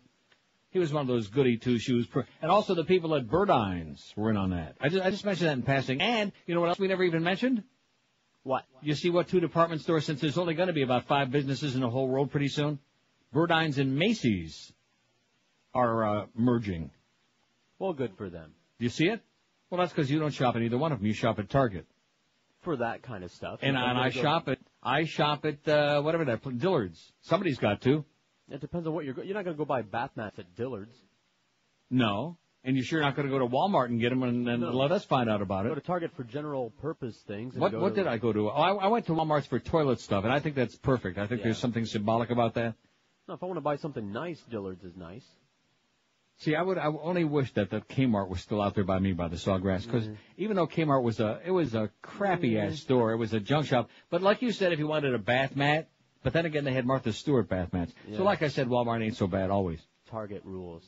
Okay, Dillard's, good stuff, man. A little overpriced, but they got good. And you'll get service, man. They'll attack you in Dillard's. Right. They'll chase your ass down. Oh, can we help you today, sir? Can I ring up some of that merchandise, please, please? My kids need to eat, please. I like Dillard's. You know what that means? Of course, that means they'll go out of business. I like Jordan Marsh, too, out of business. I'm the kiss of death. If I come in, you retail establishment and say, oh, sorry, Neil, we're just closing up now. Even if it's like the middle of the day, if it's noon. Just go into lunch. I got 1,001. Do you? Yeah. Dalmatians? I sure hope that they like black people. Well, they probably would because they got black spots. Which of these do you think was the most obscene or outrageous? And we got 1,000 now, according to George. 1,002 I got. Woo! Trombones. At the bottom of the list, Robert Blake kills Bonnie Lee, alleged only 2. Martha Stewart insider trading, alleged 3. Janet Justin, Super Bowl flap, only 6. 6. Only 6 people say that was obscene or outrageous, or at least the most. Small potatoes, no big deal. If you don't like it, tough titty. Dan Marino tells Wayne to stick it, 20. WQM fires Scott Farrell, 24. Finger-pointing Rush turns out to be a junkie, 34. Michael Jackson molests cancer-stricken kid, alleged, 37. Clinton Lewinsky Penisgate scandal, 39. WQM hires Mo Howard David. That was obscene, 58. And boy, do they regret it or what? Yes. Enron rips off investors for millions, 70. And now the 2 biggies. George W. Bush steals the 2000 presidential election, 261. And G.W. Bush sends thousands and thousands of U.S. troops to war, some of whom ain't never coming back, based on lies in Iraq.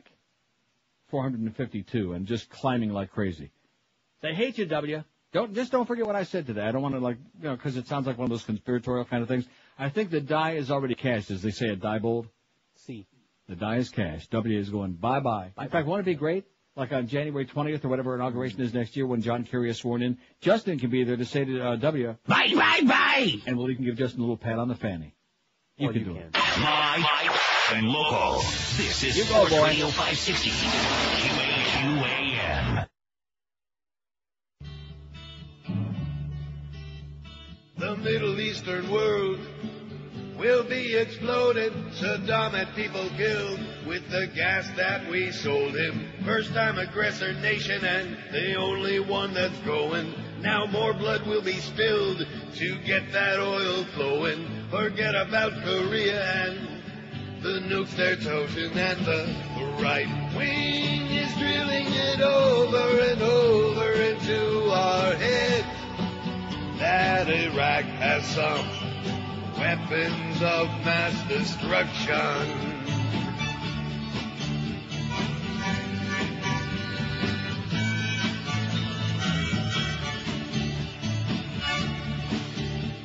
"3,000 people killed are not forgotten. Let's exploit them instead. Hey, there's oil to be gotten. Going after Saddam to placate Osama. There's no longer mention of the name Bin Laden, but no one seems concerned. All comfy and complacent, believing every word of this cartel administration that controls us by fear through media manipulation. And the right wing is drilling it over and over into our heads that Iraq has some weapons of mass destruction.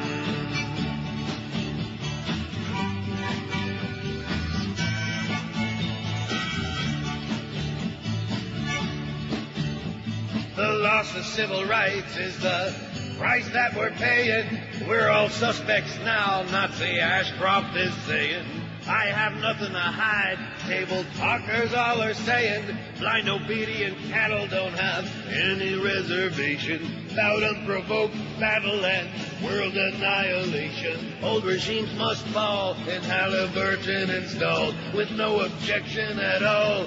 Democrats don't have the balls and the right wing is drilling it over and over into our brainwashed heads. Iraq has some weapons of mass destruction.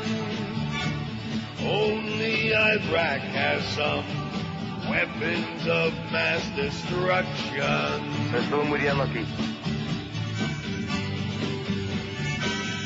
Okay, 157 at 560 WQM. Don't forget about our hot couples contest. They're starting to trickle in now. We got about a half a dozen? About 3, 4, 5, 6, something like that. You've got through February 13th, through a week from Friday, to get your entries in. Email your pictures to contest@neilrogers.com. It can be any kind of a couple, any kind of a pair. Oh, and speaking of pair, I'm thinking what we ought to do is have like the nude, I don't know, do we want to do it every day or once a week? The nude what? On our website. The naked celebrity. The naked celebrity of the day or of the week or not of the month. That's of the week. You decide. Of the minute. How many a day? About 30, man. Of the day would be good. I mean, Is there like an unlimited? Oh, sure there are. You can search for the guys. Huh? You can search for the guys.